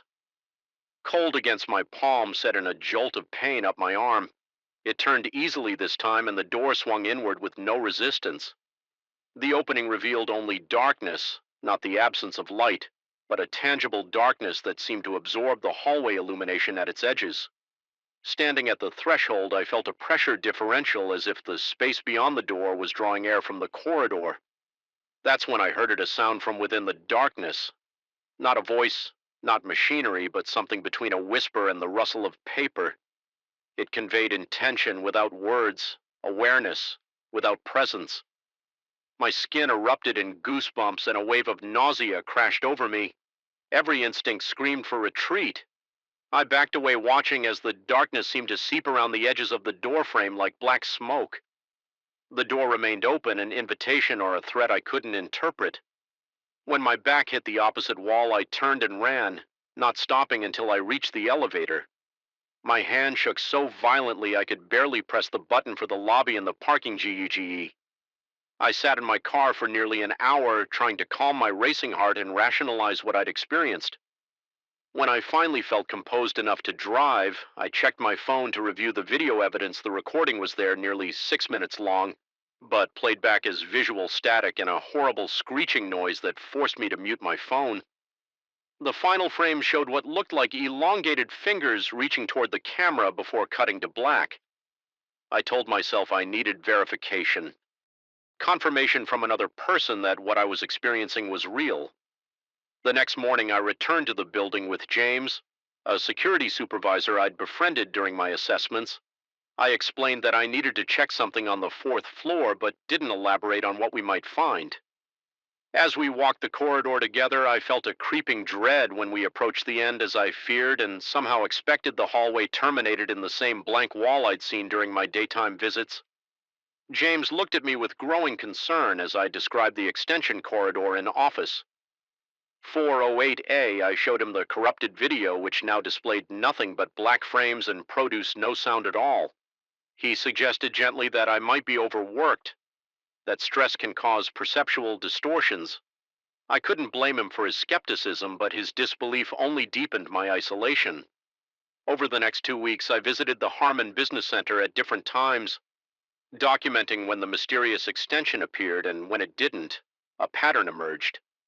The corridor extension in office 408A were visible only after sunset and before sunrise.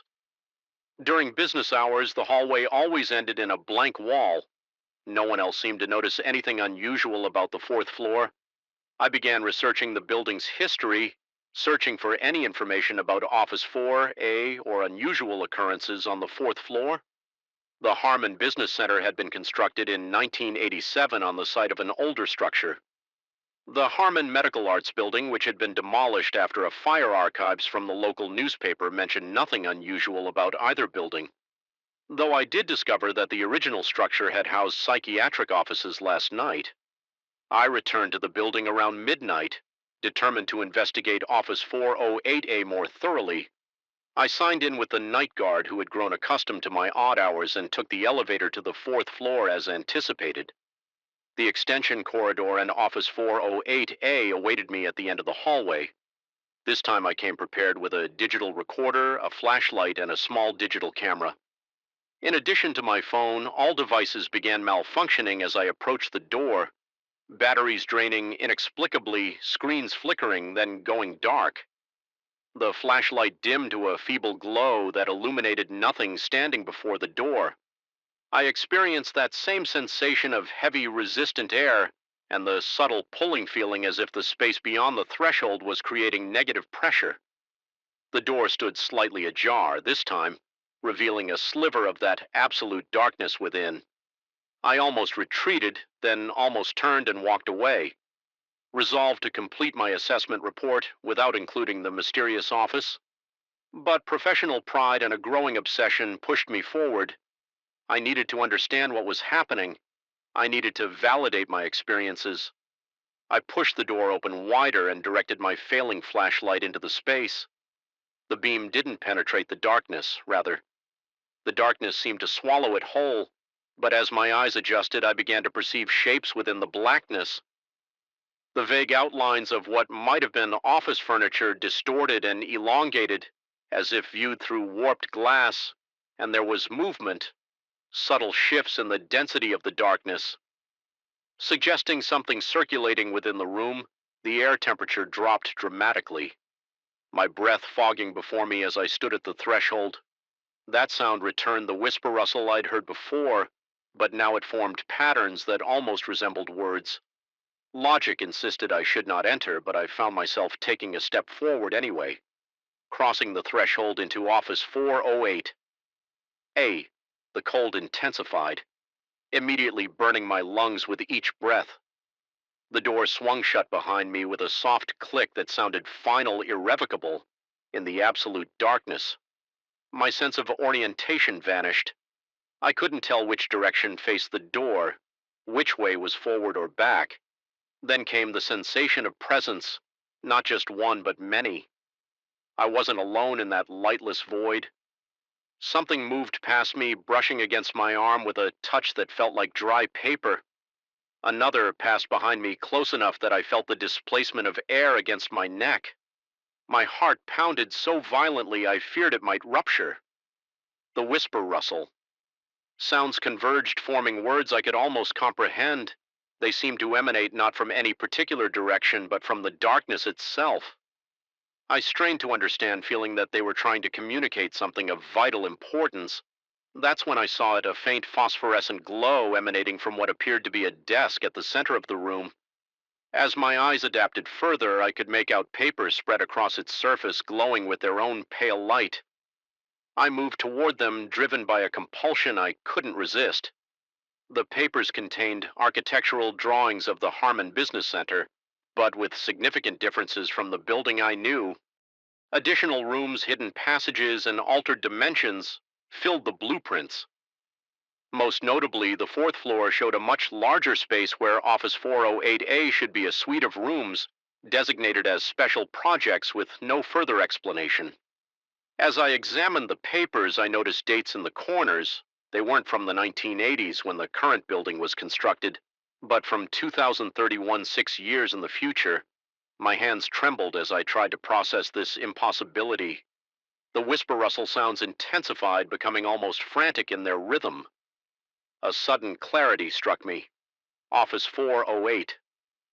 A existed. Outside normal temporal boundaries, it wasn't disappearing, and reappearing, it was phasing between different points in time. During business hours, it existed in another, when perhaps the past or future becoming accessible. Only during the Leal night hours, when the building's energy patterns shifted, as this realization formed. The temperature in the room plummeted further. The papers on the desk began to curl and blacken at the edges. Though no flame was visible, the presences moving around me grew more agitated, their paper dry touches becoming more frequent, more insistent. I needed to leave now, but in the disorienting darkness, I had no idea which direction would lead to the door. Panic surged through me as I turned in place, searching for any indication of an X, yet my foot struck something solid, a chair or desk, sending me stumbling forward. My outstretched hands met a solid surface, a wall. I ran my palms along it, searching desperately for a door handle. The whisper rustle, sounds coalesced into a single voice, still not quite human, but clearly intelligible. Now it spoke 4 words that froze my blood. Not yet your time. My searching fingers found a metal doorknob. I twisted it frantically, throwing my weight against the door. It opened suddenly, sending me sprawling into the brightly lit main corridor of the fourth floor. The door to Office 408 slammed shut behind me with a force that shook the walls. I lay on the carpet, gasping for breath, my body trembling uncontrollably when I finally managed to stand. I turned to look at the door and found only a blank wall, as if the extension, Core in Office 408A, had never existed. That was 3 days ago. I've submitted my assessment report for the Harmon Business Center, deliberately omitting any mention of Office 408. My supervisor has noticed my distracted state, but attributes it to overwork.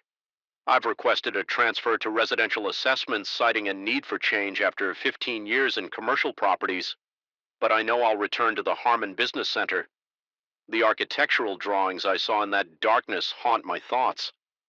What happens in 2031? What special projects will occupy that impossible space? Most troubling of all, I can't shake the certainty that I was meant to see those blueprints that whatever entities inhabit Office 408A wanted me to know about the building's future. Sometimes when I'm alone in the silence of my apartment, I hear that whisper rustle sound again, faint but unmistakable, and occasionally from the corner of my eye, I glimpse movement. The shifting of shadows in a way that defies the physics of light. I've started avoiding mirrors after noticing that my reflection sometimes moves a fraction of a second too late.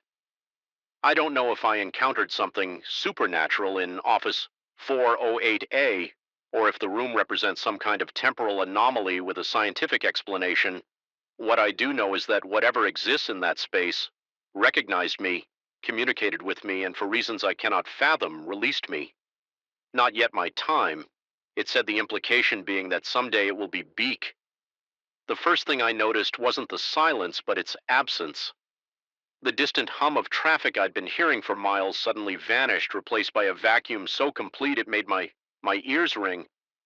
That's when I checked my GPS and found the screen frozen, not displaying an error, just stuck as if time itself had stopped for everything except me and my aging sedan. I'd been driving for 3 hours when I decided to take that detour. Interstate 70 had become a parking lot, an accident ahead according to the radio, and my brother was expecting me for dinner. The clock read 4:37 p.m. The GPS adjusted a secondary route that would rejoin the highway past the congestion, so I took the next exit without hesitation. State Road 177 looked innocuous enough, a two-lane asphalt ribbon cutting through dense woodlands. Nothing about it suggested what was to come. 20 minutes in, the trees grew thicker, pressing against the edges of the road. The late afternoon sun filtered through the canopy in fractured patterns that made my eyes strain to adjust between light and shadow. That's when my phone lost signal, a minor inconvenience. I told myself the GPS would still work offline, except it didn't. The blue dot representing my position remained stuck while the directional arrow spun uselessly. I maintained my speed, confident the road would eventually lead somewhere. Recognizable, that's when I noticed the first mileage sign, 177 South 23 Mill to Junction 40. Standard green reflective material, nothing unusual. 2 minutes later, another sign appeared, 177. South 25 miles to Junction 40. My foot eased off the accelerator had I misread the first sign. I shook my head and pressed on the next sign. Left no room for doubt, 177 South 28 miles to Junction 40. The distances were increasing. I was driving south, but somehow getting further from my destination, a cold sweat broke out across my forehead. I checked my watch, 5:12 p.m. The afternoon sun should have been lower in the sky, but when I looked outside, the golden light appeared higher, more like mid-afternoon. My dashboard clock now read 3:47 p.m., nearly an hour earlier than when I'd left the interstate. I pulled onto the shoulder tires, crunching over gravel. The engine idled as I gripped the steering wheel until my knuckles whitened. My breathing came in short, painful gasps, as if the air inside the car had thinned through the windshield. I watched the shadows cast by the trees gradually shrink and shift. Direction, the sun was rising in the west. 10 minutes passed according to my watch, though the car clock now read 2:15 p.m. The forest had fallen into an unnatural silence. No birds, no rustling leaves. Despite the visible movement of branches in the wind, I felt a pressure in my ears like when descending in an airplane, except it wouldn't equalize. No matter how much I swallowed, followed fumbling with shaking hands, I tried restarting the car's infotainment system. The screen went black, then displayed the manufacturer's logo for an excruciating length of time before finally rebooting the clock. Reset to 12 a.m. rings, then immediately jumped to 5:47 p.m. Later than when I'd started this journey. Something flickered in my peripheral vision, a dark shape moving between trees about 50 yards ahead, too large to be a deer, too fluid to be human.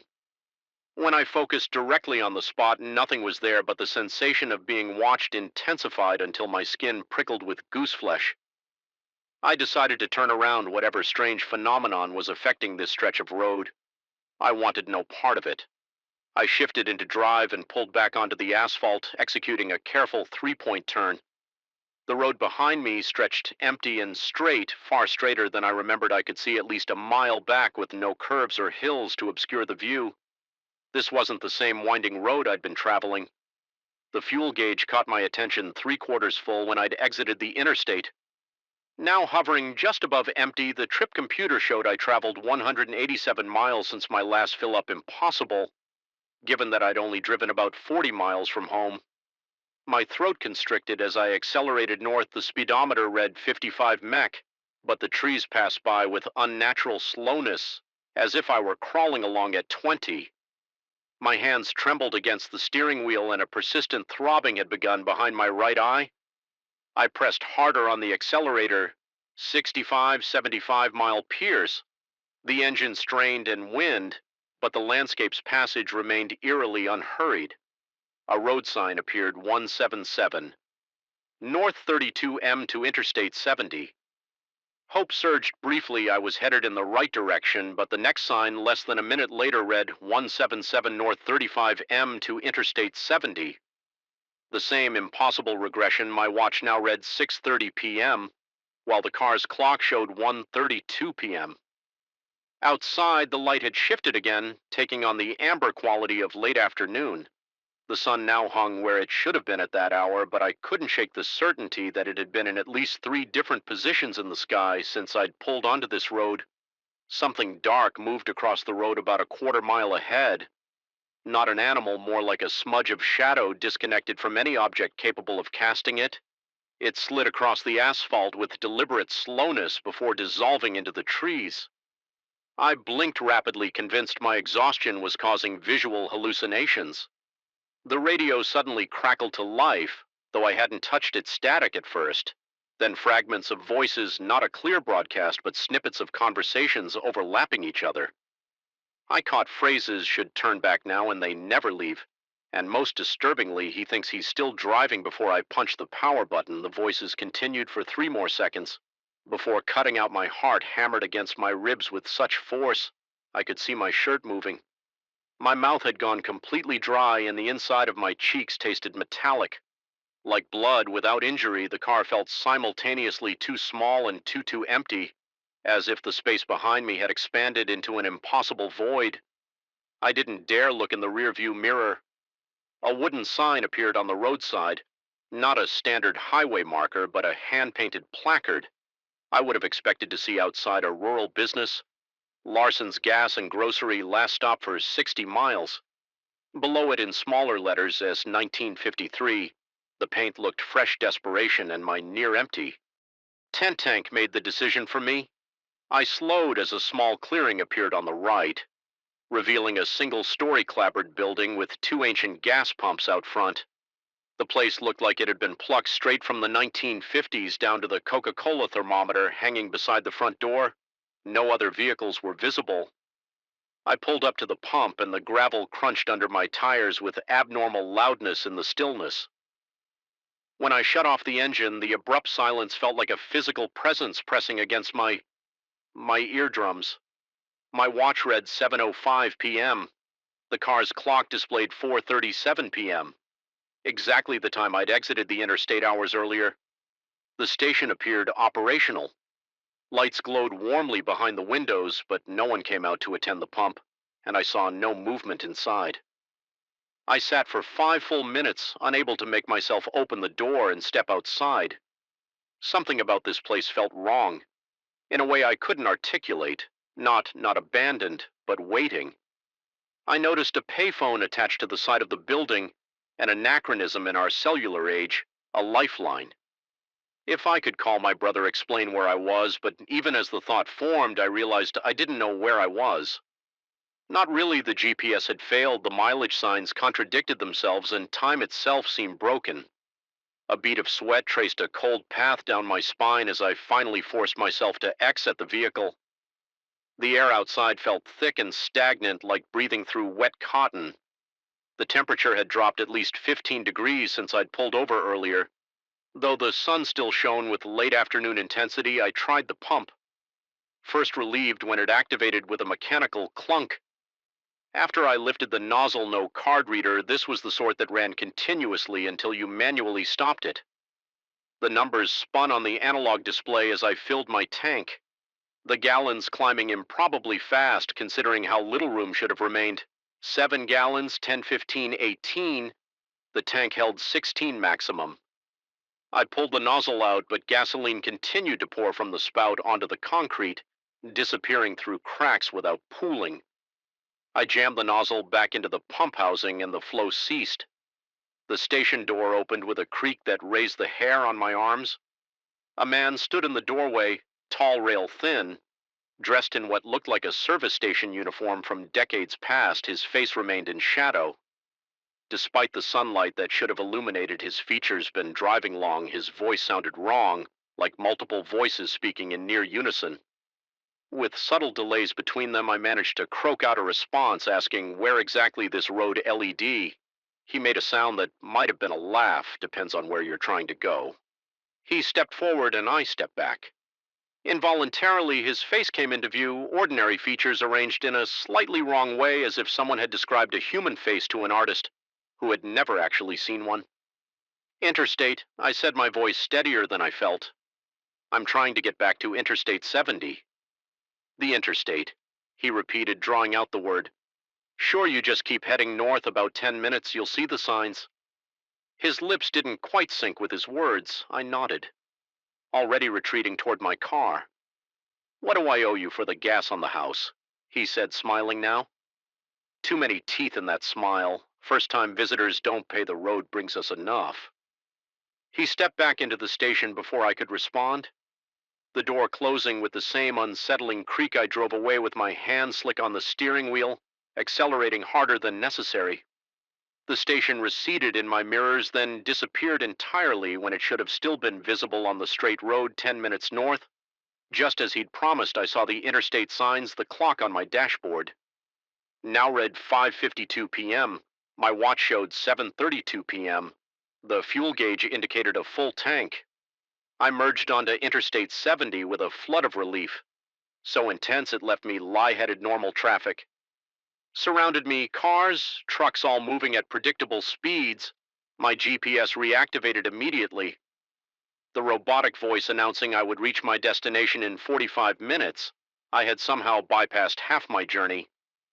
When I arrived at my brother's house, he greeted me with surprise, noting I was early despite the heavy traffic reported on the news. I checked the trip computer. It showed I'd driven 87 miles total. Exactly half the expected distance that night. Scrolling through my phone's photo gallery, I found images I didn't remember, taking blurry shots of empty road, the strange gas station, and one clear picture of a road sign, 177 South. Welcome back. I've taken the interstate exclusively since then, but sometimes when I'm driving alone at dusk, my GPS will suggest an alternate route, a quicker way to avoid traffic. The screen will flicker momentarily and I'll catch a glimpse of a road that isn't marked on any map, a road numbered 177, and sometimes in my rearview mirror, I see a service station attendant with too many teeth. Second knock followed, then a third, establishing a steady rhythm that matched my racing heartbeat.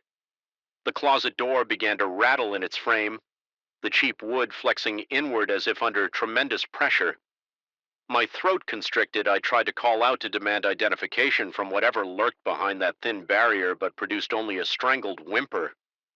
The rational part of my brain insisted no one could have gotten into the closet. I would have seen them. The primal part knew better. The pounding accelerated, the door shuddering with each impact. Then, as suddenly as it began, it stopped. The silence stretched for 3 agonizing seconds before being broken by the soft click of the closet latch. Releasing the door swung open with excruciating slowness, revealing nothing but hanging clothes and stacked storage boxes. My phone's light illuminated every corner, confirming the emptiness. I exhaled shakily, wondering if the wind from the building's ventilation system could have. The whispers erupted from all directions. Simultaneously, dozens of overlapping voices hissing unintelligible words from inside the walls. Above the ceiling, beneath the floorboards, the temperature plummeted. My exhaled breath suddenly visible in the beam of light. The dresser blocking my bedroom door began to slide with a grinding screech, pushed by an unseen force. I scrambled backward until I hit the headboard phone, clutched in a death grip, as I swept the light frantically around the room. The battery indicator flashed red 15%, then 14%. The power draining at an impossible rate, the voices grew louder, almost but not quite resolving into comprehensible speech. As the dresser completed its journey across the floor, the doorknob began to turn. I watched paralyzed as it rotated completely to the left, then to the right, testing the mechanism, finding it unlocked. The door began to open. My phone died in the perfect darkness that followed. I heard footsteps enter my room, multiple sets approaching from different angles. The mattress depressed slightly as weight settled at its foot. The air grew thick with the scent of dust in something older like paper left too long in a damp basement. A hand brushed my ankle. I broke, then lunging blindly across the bed, swinging the bat in wild arcs that connected with nothing but air. I collided with the wall, then reoriented myself and charged toward where I remembered the door being. My shoulders slammed into the frame. As I stumbled into the hallway, the emergency lights flickered weakly, revealing empty space in both directions. I ran toward the stairs, bare feet slapping against cold tile behind me. A chorus of footsteps gave pursuit, gaining ground. With each stride, I hit the stairwell door at full speed, nearly pitching headlong down the concrete steps. I descended in a controlled fall, one hand on the railing, the other still gripping the bat above me. The door slammed open again, the footsteps now a thundering cascade. The lobby stretched before me like salvation, its glass doors offering a view of streetlights and passing cars. I crossed the faded carpet at a sprint, reaching for the push bar. It didn't budge. I slammed against it again, then tried pulling. Instead of pushing, the doors remained immovable, as solid as the wall around them. Through the glass, I could see people walking past, oblivious to my plight. I pounded on the transparent barrier, screaming for help. No one turned. No one heard the footsteps reach the bottom of the stairs. I spun around, pressing my back against the unyielding door, raising the bat in trembling hands. The lobby stood empty. I waited. Muscles tensed for an attack that didn't come. Minutes dragged by in silence. Eventually, I gathered enough courage to cross back to the stairwell, peering cautiously up the concrete shaft. Nothing moved in the shadows. I tried the front doors again. They opened effortlessly, admitting a rush of cold night air that raised goosebumps along my arms. I stepped outside, half expecting some force to pull me back in. Nothing. Did I spend what remained of that night in my car, parked under the harsh fluorescence of a 24-hour gas station. When morning came, I returned only long enough to pack essentials, performing the task with frenetic speed while daylight streamed. Through the windows, as I was zipping my suitcase, my phone chimed with a text from the building manager moving out. "So soon, Mr. Hayes, the 7th floor won't be the same without you. The others were just getting to know you. I abandoned the lease, forfeiting my security deposit without complaint. The management company never contacted me about the remainder of my contract. Sometimes I drive past the Blackwood, compelled by a fascination. I can't explain the 7th floor. Windows remain dark, but occasionally I glimpse movement behind the glass, a shifting of curtains, the suggestion of a silhouette, according to the building's website. The 7th floor remains unoccupied, yet at night, lights flicker on and off in windows that should be empty, watching and waiting for me to take that turn again. The mind plays tricks, they say. But what if the trick isn't in your mind at all, but in the fabric of reality itself? I discovered this terrible possibility on a Tuesday evening in October, sitting alone in my apartment, surrounded by yearbooks and old photographs, my computer screen glowing with social media searches that yielded nothing. Absolutely nothing. My hands trembled as I ran them through my hair for the H100th time, a cold sweat breaking out across my forehead. Despite the chill in the room, how could someone I spent nearly every day with for 3 years simply not exist?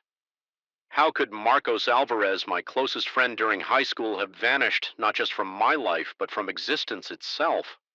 I remember him clearly, 6'2", wavy black hair that fell just above his shoulders, a small scar above his right eyebrow from a childhood accident involving his brother's bike, the way he'd crack his knuckles before every basketball game. A habit I found annoying but predictable. His laugh, a short explosive burst, followed by a wheezing sound when something really got him going. The smell of his mother's homemade empanadas that he'd bring for lunch occasionally and always share with me. These memories aren't vague impressions, they're vivid, detailed recollections of someone I knew better than most of my family members. Yet here I was, 32 years old, staring at our senior yearbook, and Marcos wasn't in it. Not in our class photo, not in the basketball team picture where he'd been starting power forward, not in any of the candid shots from prom where we both gone stag and spent most of the night making fun of the couples on the dance floor in the basketball team photo, where I clearly remember Marcos standing behind me with his hands on my shoulders. There was instead a short blonde kid named Trevor whom I barely recall from math class. This discrepancy first occurred to me 3 weeks ago when my mother shipped me a box of my old high school memorabilia she'd found. While cleaning out the attic, among the items was a trophy our debate team won junior year.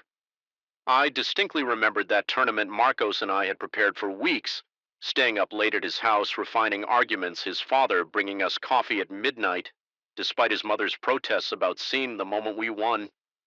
Marcos had grabbed me in a bee hug so tight I could barely breathe, whispering "We actually did it, man," in my ear with a voice thick with emotion.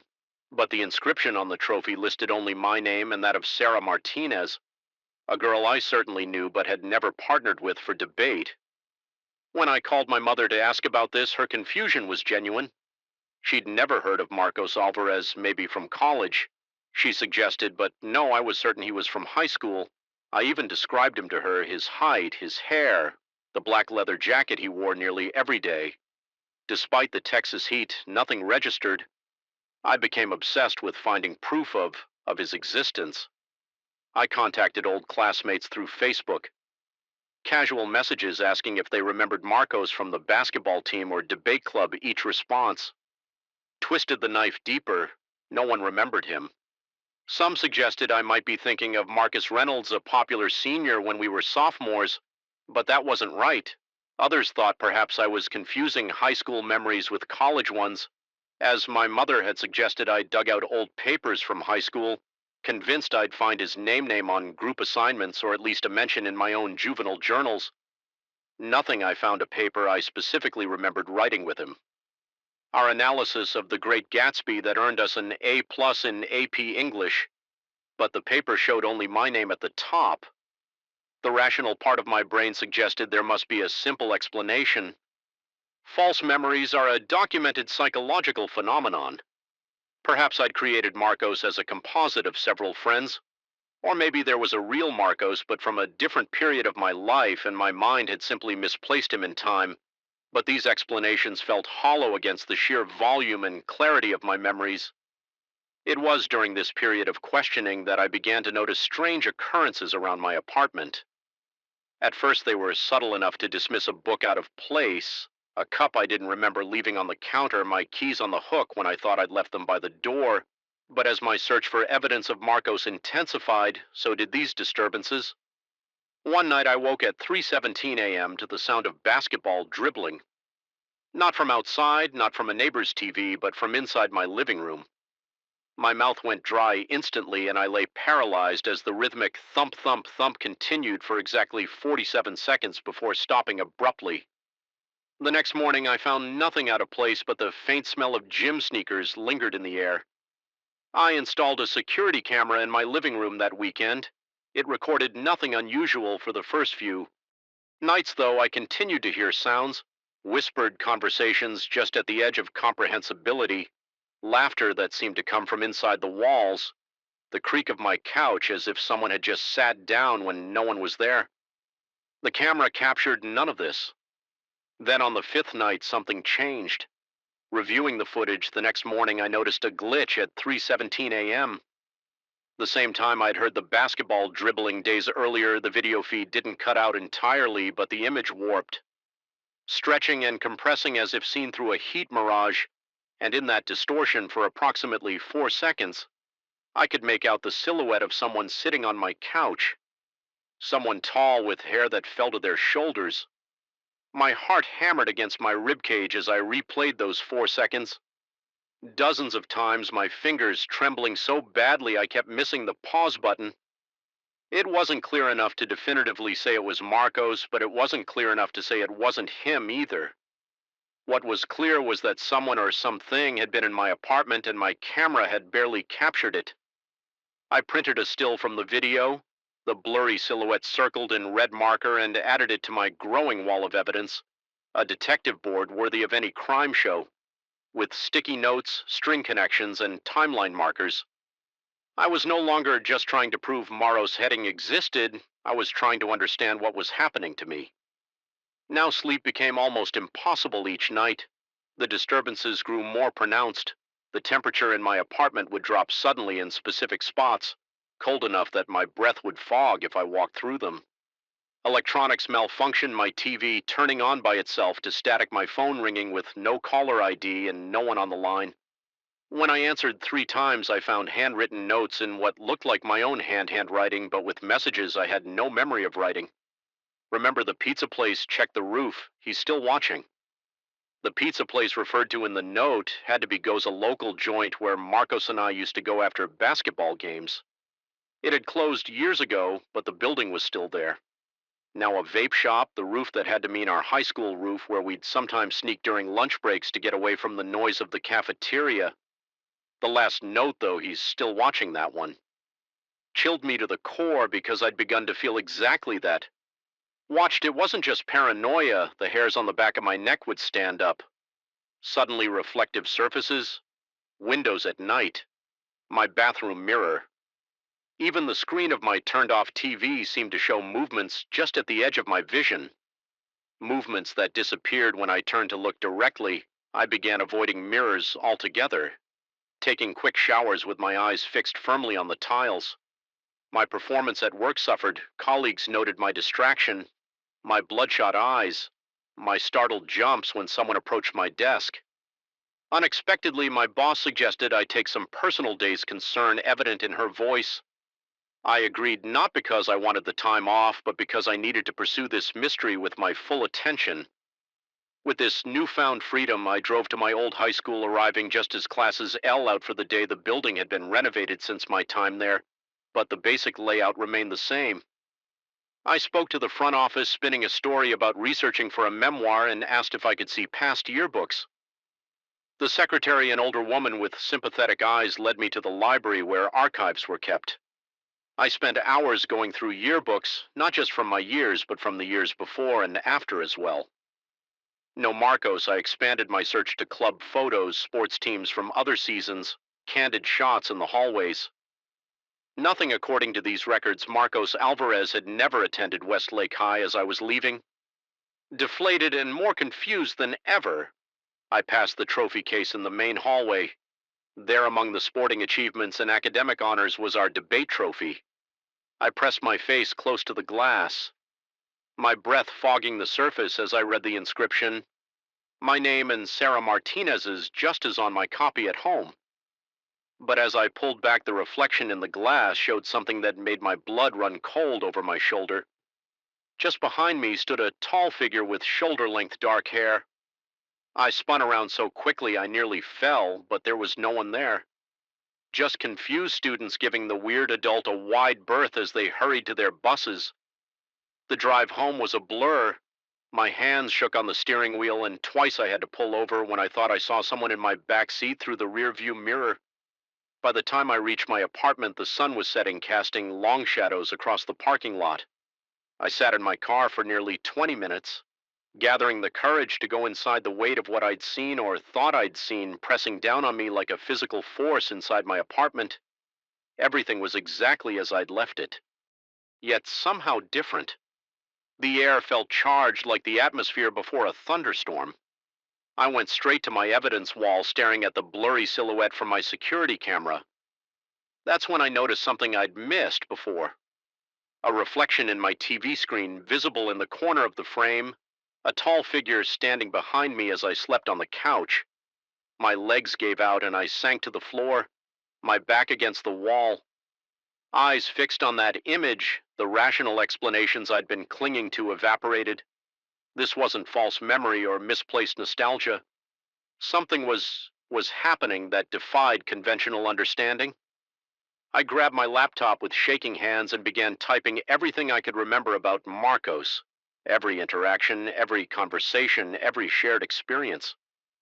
The words poured out of me in a frantic stream as if by documenting him thoroughly enough, I could somehow anchor him to reality. I wrote for hours, pausing only when my fingers cramped or when strange sounds from elsewhere in the apartment demanded investigation at 3:17 a.m. My laptop screen went black, not the gradual fade of a dying battery, but an instantaneous switch to darkness. In the reflection of the screen, I saw him, Marco, standing behind me, his expression unreadable in the dim light. I couldn't move, couldn't breathe. As he leaned down toward my ear, the voice that came was familiar yet distorted, as if speaking through water you weren't supposed to remember for me. I closed my eyes instinctively, my heart threatening to burst from my chest when I opened them again. My laptop screen had returned to normal, the document with all my memories of Marco still open, but there was new text at the bottom, text I hadn't written. Some things are forgotten for a reason, some people exist between worlds. I was your friend, but I was never supposed to be real by remembering me. You've torn something that shouldn't be torn. I'm neither here nor there now, and neither are you. I live with this knowledge now. I've stopped trying to prove Marcos existed to others or to myself. The disturbances in my apartment have ceased, but the feeling of being watched of, straddling some invisible boundary between realities, has become my constant companion. Sometimes in crowded places, I'll see him in my peripheral vision or sense his presence just behind me. I never turn to look anymore. My memories of Marcos remain vivid, but I've come to understand they occupy a space between truth and fantasy reality, and something else. Perhaps he was a visitor from another plane of existence who befriended me and then had to leave. Perhaps I somehow created him through intense loneliness, gave him form and substance through sheer force of will, or perhaps there are glitches in reality itself, tears in the fabric that sometimes heal over erasing what should never have been. Whatever the truth, I know one thing with certainty. He remembers me too, and sometimes in the quiet hours before dawn, that's the most terrifying thought of all. Anil, to the human mind, is adept at creating patterns from randomness, at finding faces in the static. But what happens when the pattern finds you? When the static watches back, I used to be certain about the boundary between imagination and reality. Now I'm not so sure. It began on a Tuesday night in late October when the darkness seemed to swallow more than just the light. I've always been the last to leave the office. Baxter and Sons Financial Consulting occupies the 5th floor of the Westridge Commercial Complex, an aging building that stands isolated at the edge of an industrial park, surrounded by nothing but empty lots and the occasional storage facility 5 miles from the nearest residential area. It's the kind of place that empties completely after business hours, leaving behind only the hollow echo of fluorescent lights and the distant hum of the highway. That night I had stayed later than usual, caught in the labyrinth of quarterly reports that demanded immediate attention. By the time I shut down my computer, the digital clock on my desk read 11:42 p.m.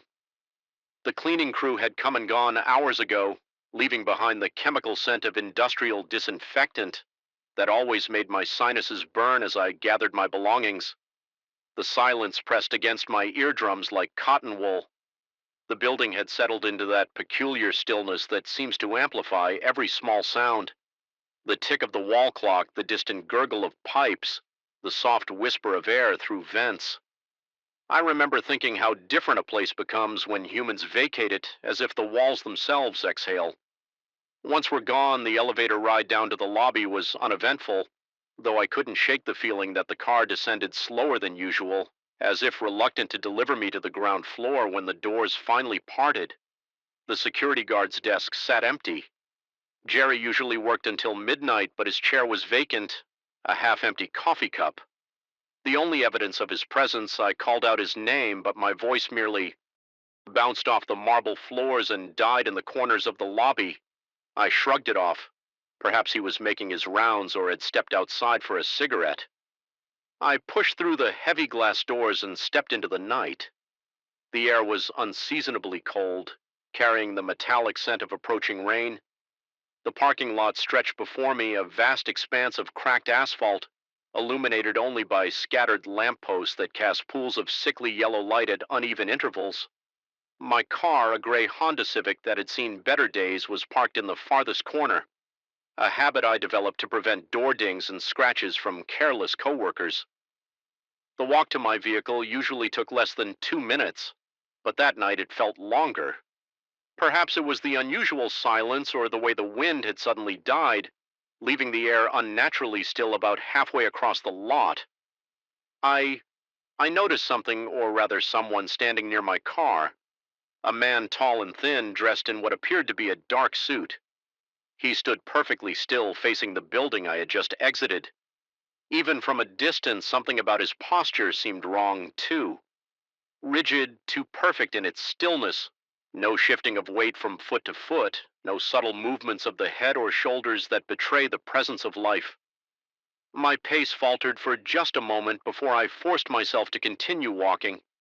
My keys clutched tightly in my right hand, the jagged edge of my car key protruding between my knuckles. A defensive measure I'd learned in a self-defense class years ago. I kept my eyes fixed on my destination, trying to project an air of confidence. I didn't feel the logical part of my brain offered rational explanations. A fellow employee working late, someone waiting for a ride, a lost driver seeking directions. Yet with each step, the hollow pit in my stomach expanded. The figure remained motionless, and as I drew closer, I realized I couldn't make out his features. His face seemed to exist in a pocket of deeper shadow, as if the darkness clung to him more densely than to the surrounding night. 20 feet from my car, a chill shuddered through me that had nothing to do with the temperature. It started at the base of my spine and crawled upward, branching out along my ribs and settling at the nape of my neck. Where the fine hairs stood at attention, I forced myself to breathe evenly to maintain my pace. I was being ridiculous. This was just some guy in a parking lot. Nothing more. I angled my approach to give the figure a wide berth. Fishing my key fob from my pocket and unlocking the car from a distance, the responding flash of headlights briefly illuminated the scene, but the man remained a silhouette, his features indiscernible as I reached my vehicle. I risked a quick glance in his direction. He hadn't moved, hadn't turned. Still faced the building, still stood with that unnatural stillness. But something had changed. Something subtle that I couldn't immediately identify. Then it hit me. His shoulders seemed higher, his back straighter, as if he was now alert. Aware of my presence, I slid into the driver's seat and locked the doors immediately. My hands trembling slightly as I inserted the key into the ignition. The engine sputtered once before roaring to life, and I cranked the heater to combat the sudden chill that had settled into my bones out of habit. I glanced at the rearview mirror to check for traffic before backing out. He was there behind my car, looking directly at me. My heart slammed against my ribcage, and I twisted in my seat, looking through the rear window. The parking space behind me was empty. Nothing but asphalt and paint-painted lines, confused. I turned back to the mirror. He stood there no more than 10 feet away, his face still obscured, but his body now angled toward my vehicle. Impossible. I whipped my head around again, scanning the entire area behind my car. Nothing. No one yet when I looked at the mirror once more. There he was, closer now, perhaps 7 feet from my bumper. Panic surged through me like an electrical current. I threw the car into drive and pressed the accelerator tires, squealing as I pulled away from the parking space. My hands were slick with sweat on the steering wheel as I navigated toward the exit, checking all mirrors obsessively each time I looked at the rear view. He was there, always at the same distance, moving when I moved, stopping when I stopped, yet never visible. When I turned to look directly, I sped through the parking lot, taking the corner near the security booth too quickly, feeling the car list dangerously to one side before the tires found their grip. Again, the exit gate was up, unusual for this time of night, as it typically lowered automatically after 10 p.m. Requiring an employee key card to open, I didn't question this. Stroke of luck, accelerating through the opening and onto the main road only when I was a mile away. With the glow of the highway visible ahead, did I allow myself to take a deep, shuddering breath. My shirt clung to my back, soaked with cold sweat, and my jaw ached. From clenching it so tightly, the rational explanations began to assert themselves again. A trick of the light, an overtired mind. conjuring images from shadows, perhaps even the early stages of a migraine affecting my vision.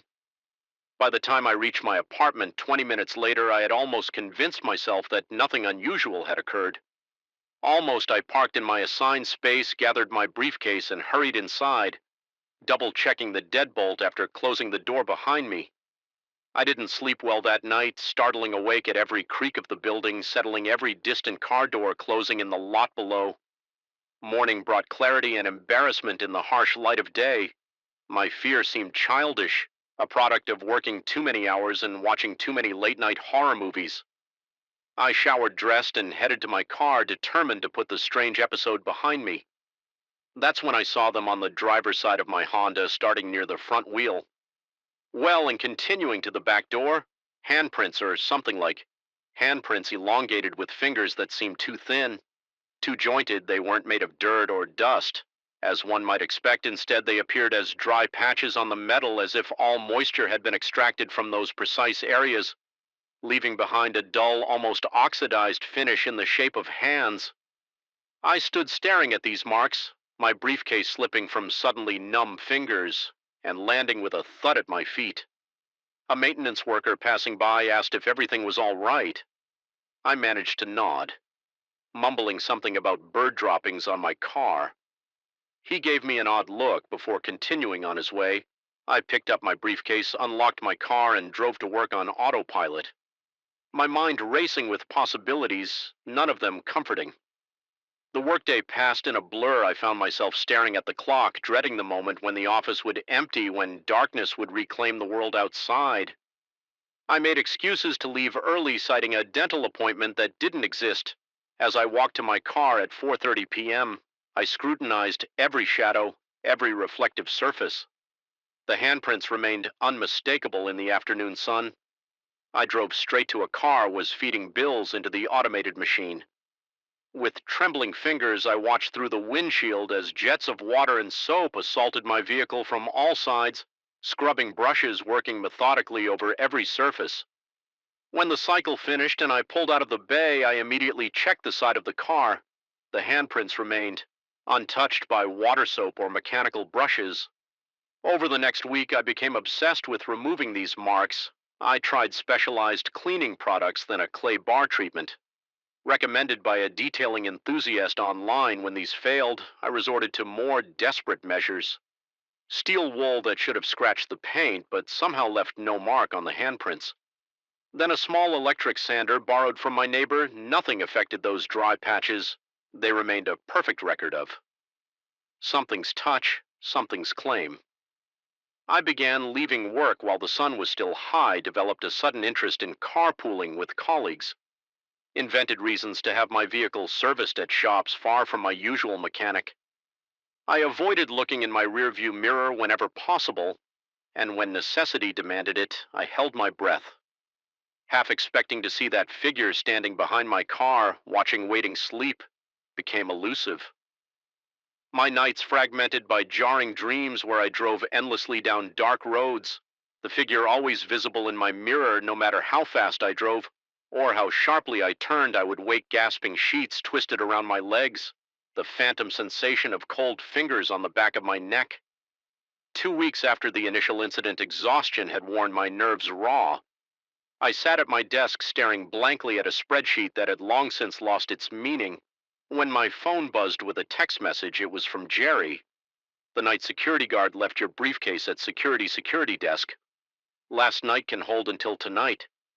I frowned at the message. I hadn't been to the office the previous night, and my briefcase sat beside my desk where I'd placed it that morning. I typed back a quick response, explaining the confusion, then returned to my work. Minutes later, my phone buzzed again. "Sorry for mix-up. Gentleman who left it said he was you. Tall guy, thin dark suit, very formal. Said you'd be back for it." The blood in my veins turned to ice water. I stood abruptly, my chair rolling back and colliding with the cabinet behind me. My coworkers glanced up at the noise, their expression shifting from surprise to concern as they took in my pallor, my wide eyes, the visible tremor in my hands.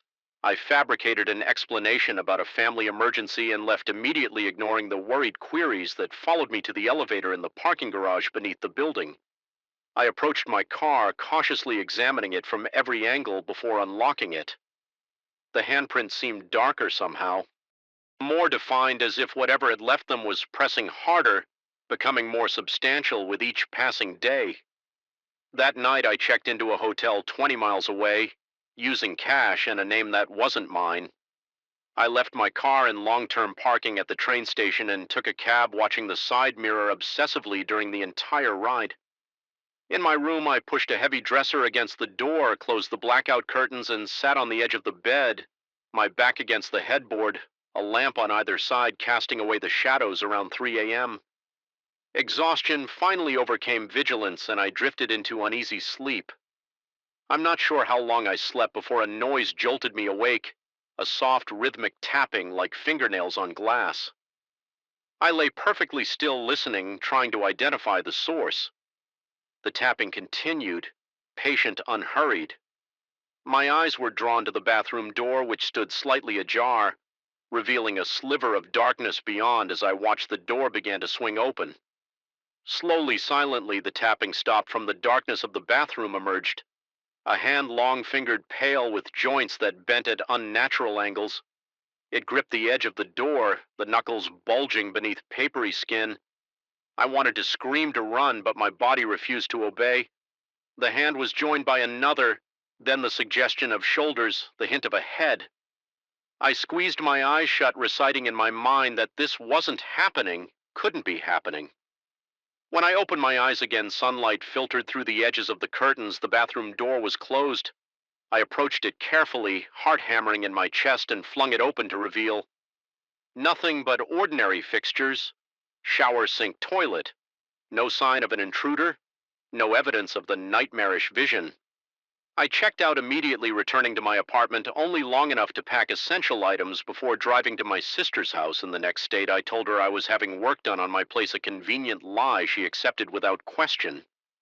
For 3 days I experienced something close to peace. My car remained unmarked. The handprints had vanished during my absence. I began to wonder if perhaps the entire episode had been a manifestation of stress, a temporary break with reality brought on by overwork and isolation. On the 4th morning, I stepped outside to retrieve the newspaper from my sister's driveway. A car was parked across the street. My car, my Honda Civic, which should have been sitting in my sister's garage where I'd left it the previous evening. As I stared in disbelief, I noticed movement in the driver's seat. Someone sat there, hands resting on the steering wheel. I crossed the street slowly, as if in a trance. The driver's window was rolled down, the seat was empty, but in the rearview mirror I could clearly see a reflection. A man in a dark suit staring back at me as I watched, frozen in place.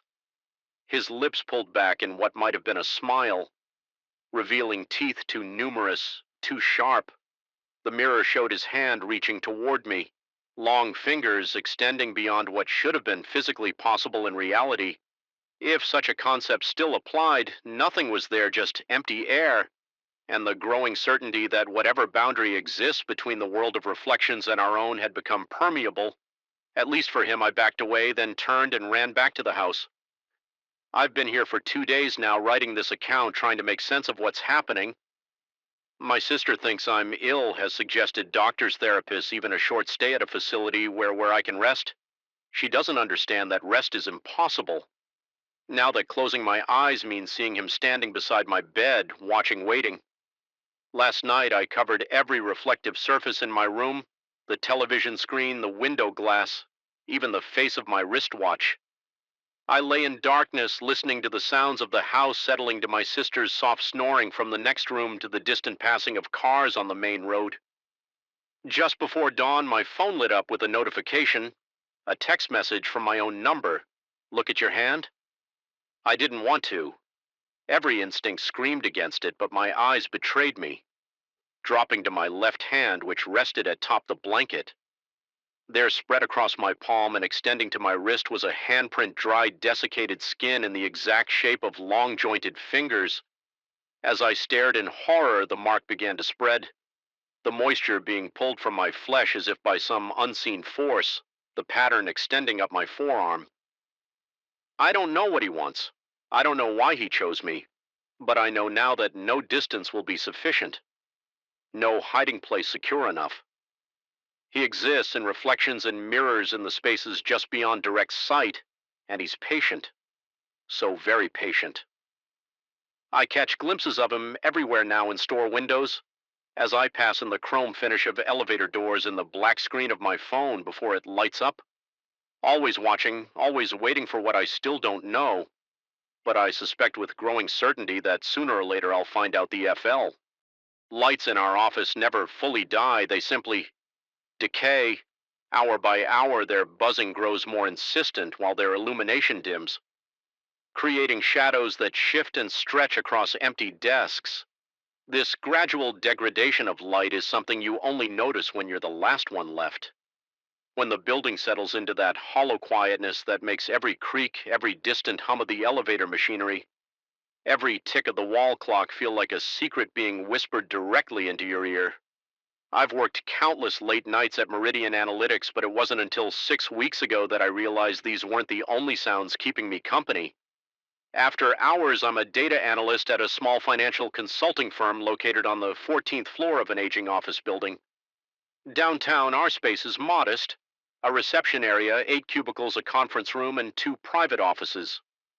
One belonging to Robert Mercer, the founder and managing partner. Mercer is demanding, but fair, the kind of boss who expects excellence but acknowledges hard work. He's methodical, always following the same routines, arriving precisely at 7:30 a.m., leaving at 6:15 p.m., and wearing the same style of charcoal suit with different colored ties to denote the day of the week. Tuesday is always navy blue, Wednesday is burgundy. His predictability became a comforting constant in my otherwise chaotic life. That night I was hunched over spreadsheets cross-referencing orderly projections for a major client presentation. The following morning, the office had emptied 2 hours earlier. Mercer himself had left around 4, mentioning something about his daughter's piano recital. I remember checking my watch 9:42 p.m. and calculating how much longer I would need to finish the analysis. That's when I heard it, my name called out from the hallway leading to the conference room. Daniel, the voice was unmistakably Mercer's. That distinct bare one with the slight southern draw he picked up during his years at Vanderbilt. The inflection was peculiar, almost like a question and a statement. Simultaneously, I responded automatically, asking if he needed the preliminary numbers. The sudden sound of my own voice hanging in the empty office made me realize how strange it was that Mercer would be back. I pushed away from my desk, the wheels of my chair squeaking against the laminate flooring. The hallway was empty. The motion sensor lights flickered on as I stepped into the corridor, revealing nothing but closed doors and the water cooler. Bubbling quietly in the corner, I called out again, my voice sounding smaller than before. No response.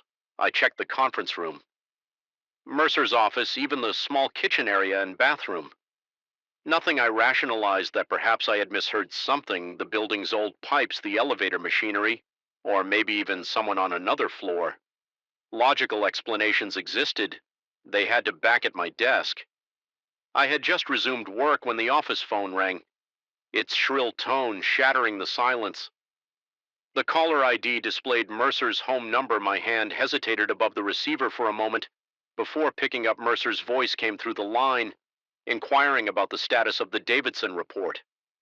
What froze the blood in my veins wasn't the content of his question, but the intonation, identical to what I had heard in the hallway minutes earlier. The same questioning inflection, the same subtle draw elongating the second syllable of my name. I managed to respond coherently, assuring him the report would be ready by morning. Throughout our brief conversation, my eyes remained fixed on the empty hallway, half expecting to see a figure materialize where the voice had originated. After hanging up, I sat motionless, listening intently to the ambient sounds of the office. The fluorescent light above my desk flickered rhythmically, casting intermittent shadows across my keyboard. I could have left then, should have. Instead, I convinced myself it was a coincidence. Perhaps an echo in the building's ventilation system had carried fragments of an earlier conversation. Perhaps stress and exhaustion were playing tricks on my perception.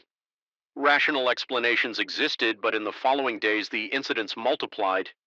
Each occurrence followed the same pattern. I would hear Mercer's voice in the office shortly after he had physically left the building, followed by an actual communication from him from another location.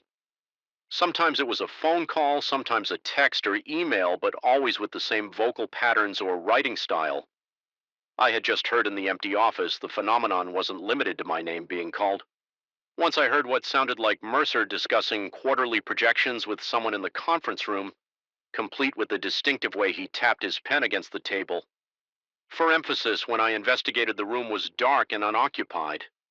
20 minutes later, he sent a company-wide email outlining the exact same points about the quarterly forecast. My colleagues noticed the change in my behavior. How could they not? I began to flinch at sudden sounds, to stare too long at empty spaces.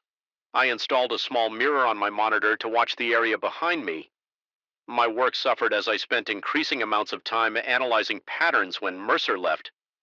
Where I heard the voice, what was communicated, and when the actual communication followed, I mapped it all in a spreadsheet, searching for correlations for any data point that might explain what was happening. According to my calculations, the time between hearing the voice and receiving the actual communication from Mercer was decreasing. Initially, it had been minutes, then seconds. I began to fear the moment these events would occur simultaneously. What would it mean when the echo arrived at the same moment as the source? Sleep became elusive. When I did manage to drift off, my dreams were filled with voices emanating from empty rooms, calls that came from nowhere and everywhere at once. I began to record everything, setting up my phone to capture audio whenever I was alone in the office. Most recordings picked up nothing but the ambient sounds of the building, but occasionally there it was. Mercer's voice, faint but distinct, saying words I would later receive in an email or hear in a phone conversation. I shared my concerns with no one.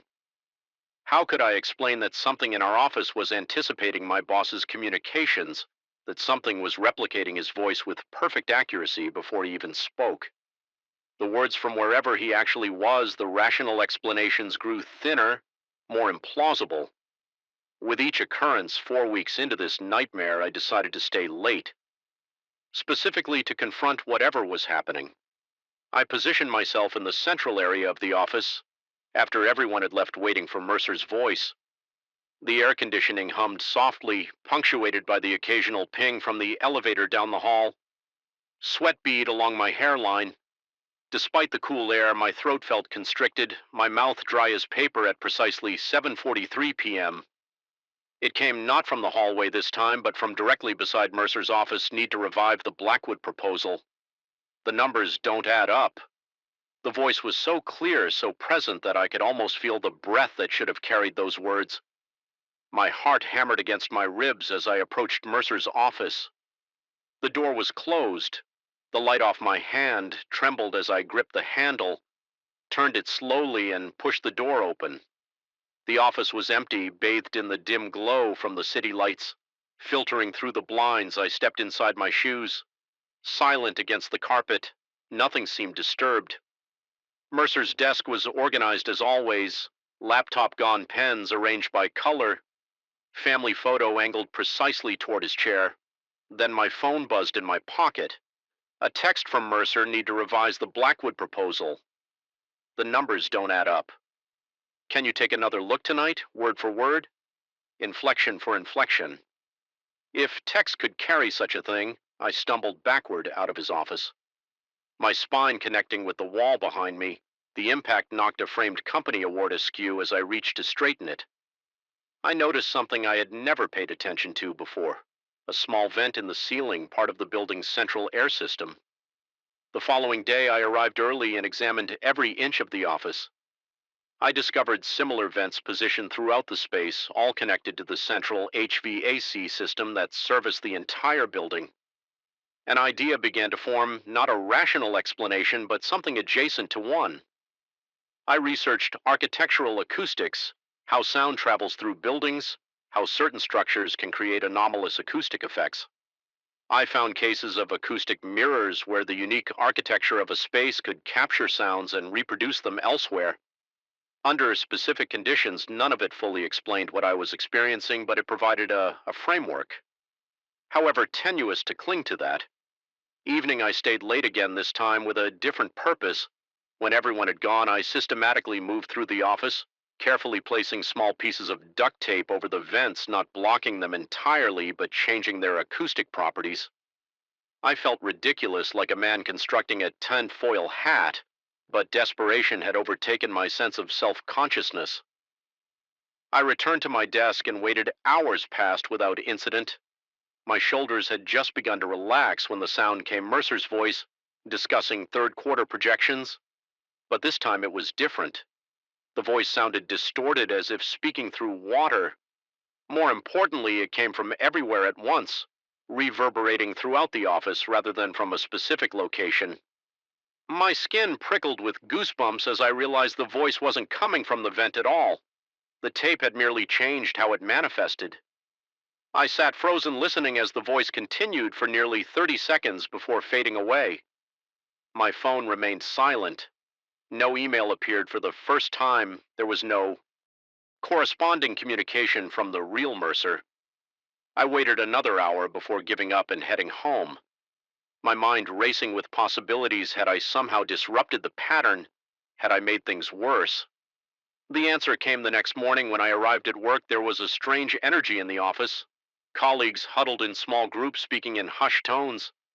Our receptionist informed me that Mercer wouldn't be in today. He had been hospitalized overnight. After experiencing what doctors suspected was a transient ischemic attack, a mini-stroke, he had collapsed while working on quarterly projections at home. The timing aligned perfectly with when I had heard the distorted voice over the subsequent days. A terrible hypothesis formed in my mind. What if the voice I heard wasn't an echo of Mercer's actual communications? What if it was something else entirely, a precursor, a preview of thoughts not yet expressed? What if by disrupting the acoustic properties of our office, I had somehow interfered with whatever natural process was occurring? Mercer returned to work the following week, seemingly recovered but noticeably subdued. The doctors had found nothing conclusive, attributing his episode to stress and overwork. He appeared thinner, paler, his voice slightly weaker than before. I removed the tape from the vents when no one was looking. That same day, I began to hear the voice again, clear, precise, and always preceding Mercer's actual communications. But now I listened with new understanding. I wasn't hearing an echo, I was hearing a forecast. The voice wasn't replicating Mercer's communications. After he left, it was anticipating them before they were ever spoken. This realization should have terrified me more than anything that had come before. Instead, it brought a strange calm. I had glimpsed something beyond ordinary understanding. A wrinkle. In the fabric of reality, where causality folded back upon itself, I still work late at Meridian Analytics. I still hear the voice, but now I understand my role as witness to something inexplicable yet somehow essential. I've become attuned to the subtle differences between Mercer's actual voice and its predecessor. The latter slightly more resonant, as if emerging from somewhere deeper than a human throat. Sometimes when I'm alone in the quiet office, I speak into the empty air, wondering if my own voice creates ripples elsewhere. If someone in another place might hear me before I've spoken, the building listens. The vents carry my words away, and somewhere in the space between what will happen and what has happened, something receives them. The lights continue to flicker, the office continues to breathe, and in the silence after everyone is gone, I wait for voices that shouldn't exist, carrying messages not yet sent from a future still forming PR. I still feel it sometimes, that peculiar numbness that creeps from my jaw and spreads across my face like spilled ink on paper. It wasn't the typical dental anesthetic that wears off in hours. This sensation returns periodically, always at night, always when I'm alone, accompanied by the subtle metallic taste that floods my mouth.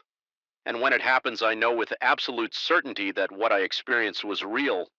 Despite all evidence to the contrary, the pain started on a Tuesday.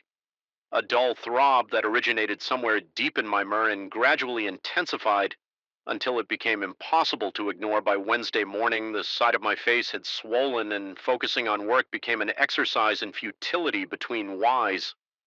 I mentioned my predicament to Davis, a colleague I knew only through brief interactions in the break room.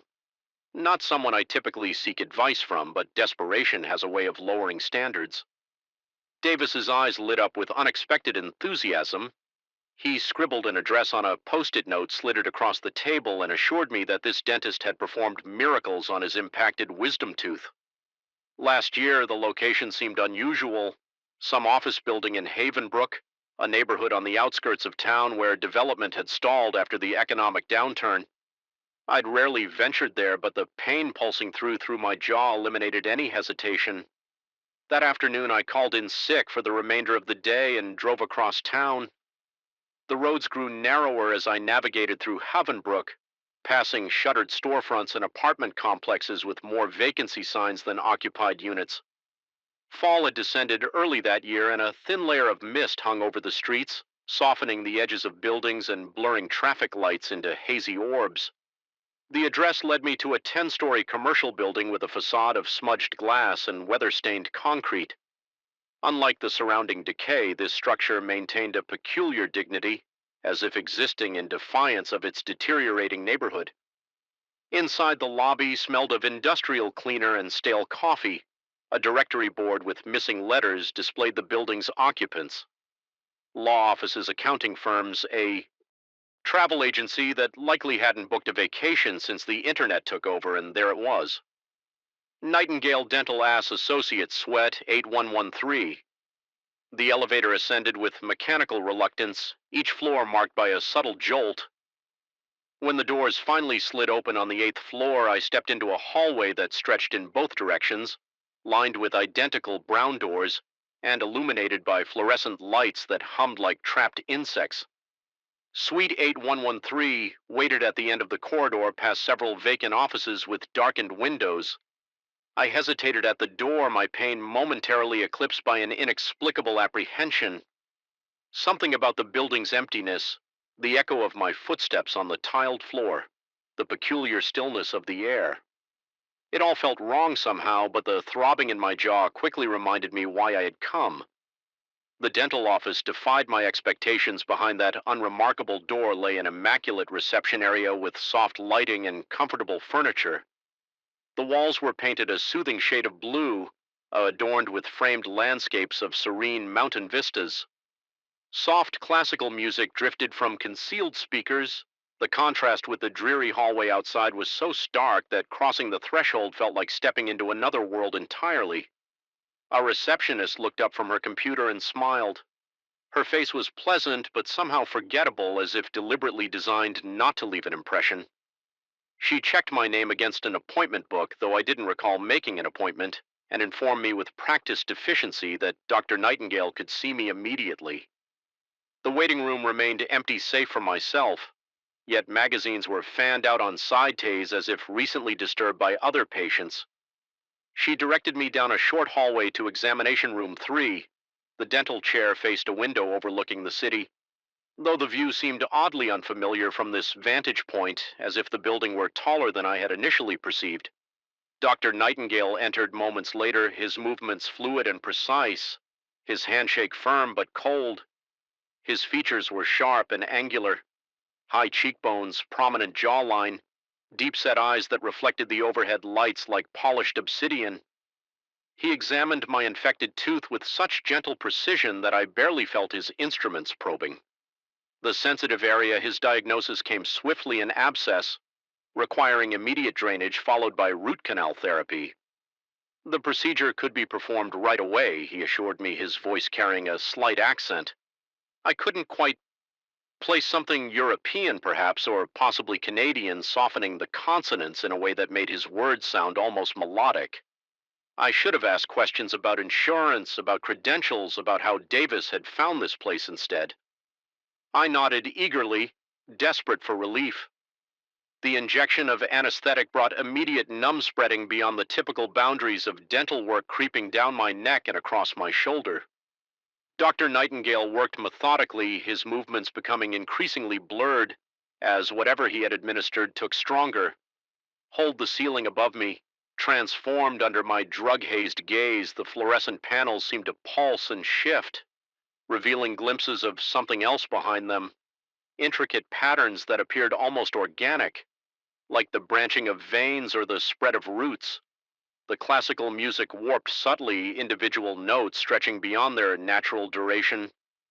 I tried to focus on the cityscape through the window, but even that had changed.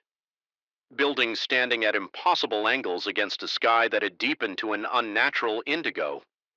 Despite the early hour, Dr. Nightingale spoke occasionally, his words reaching me as if through water.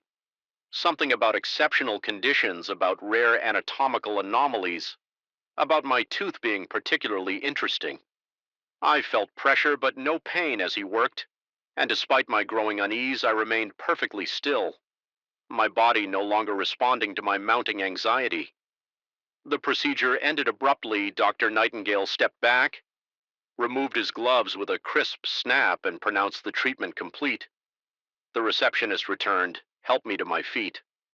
When it became clear my balance was compromised and provided aftercare instructions printed on heavy cream-colored paper with an elegant letterhead, I was to return in 7 days for a follow-up assessment.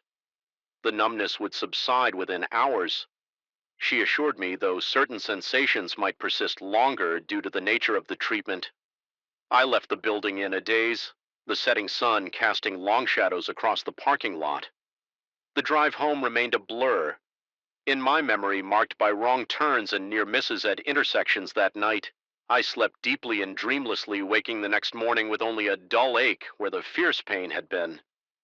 The week passed. Uneventfully, the infection appeared to have cleared, and I returned to work. Mentioning my successful treatment to Davis in passing, he nodded. And sometimes when I sit in my car across the street, I see a familiar figure moving from room to room in what used to be my apartment. A man about my height and build performing the mundane rituals of daily life. His face is always turned away from the window, but I know what I'd see if he turned around. The same hands that left those dusty prints on my doorknob now operate his limbs, the same voices that whispered outside my door now control his vocal cords. They were there first after all, and they've been looking for new tenants for a very long time. The first night I heard it, I convinced myself it was just the house settling old buildings, make noise, they breathe, they creak, they whisper to themselves in the dark. But this wasn't the familiar symphony of aging wood and pipes. These were footsteps, deliberate, measured directly above my bedroom where nothing should exist except empty space and roof. I had signed the lease 3 weeks ago, a steal. Really a single-story ranch-style home on the outskirts of town, far enough from neighbors to avoid their prying eyes, but close enough to civilization that I didn't feel completely isolated. The listing had been clear: 2 bedrooms, 1 bathroom, a modest kitchen, and a living room with a fireplace.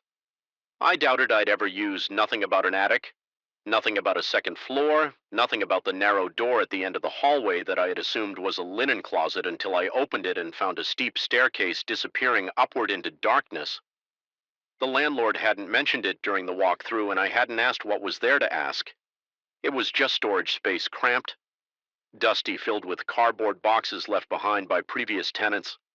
The ceiling hung low, forcing me to hunch over when I first explored it, my flashlight beam cutting through. Decades of undisturbed dust modes. I closed the door and promptly forgot about it. I had no need for extra storage. My life fit neatly into the spaces below, until the footsteps started that first night. I lay rigid in my bed, eyes fixed on the ceiling, tracking the slow movement above.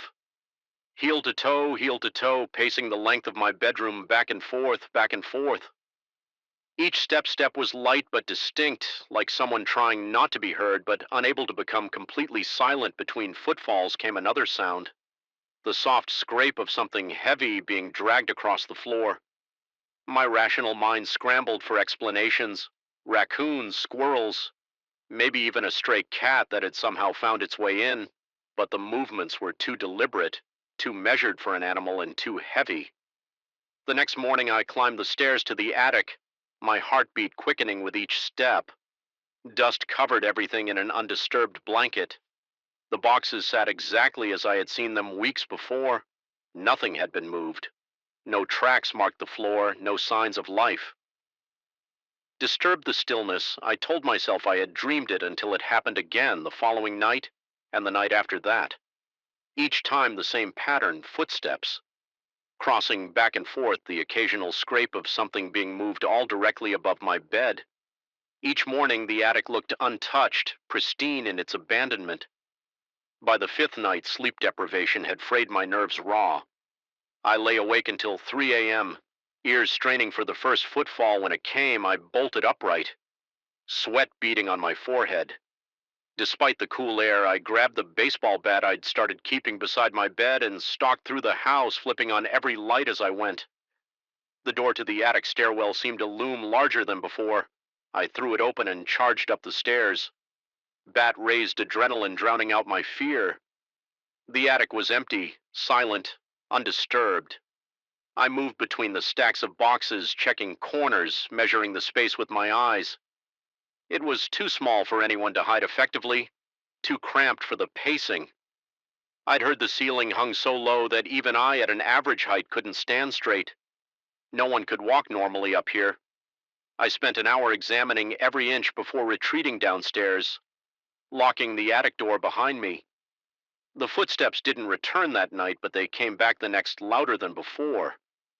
This time accompanied by something new, a soft thump like something being dropped, followed by a sound I couldn't quite identify, something between a sigh and a whisper.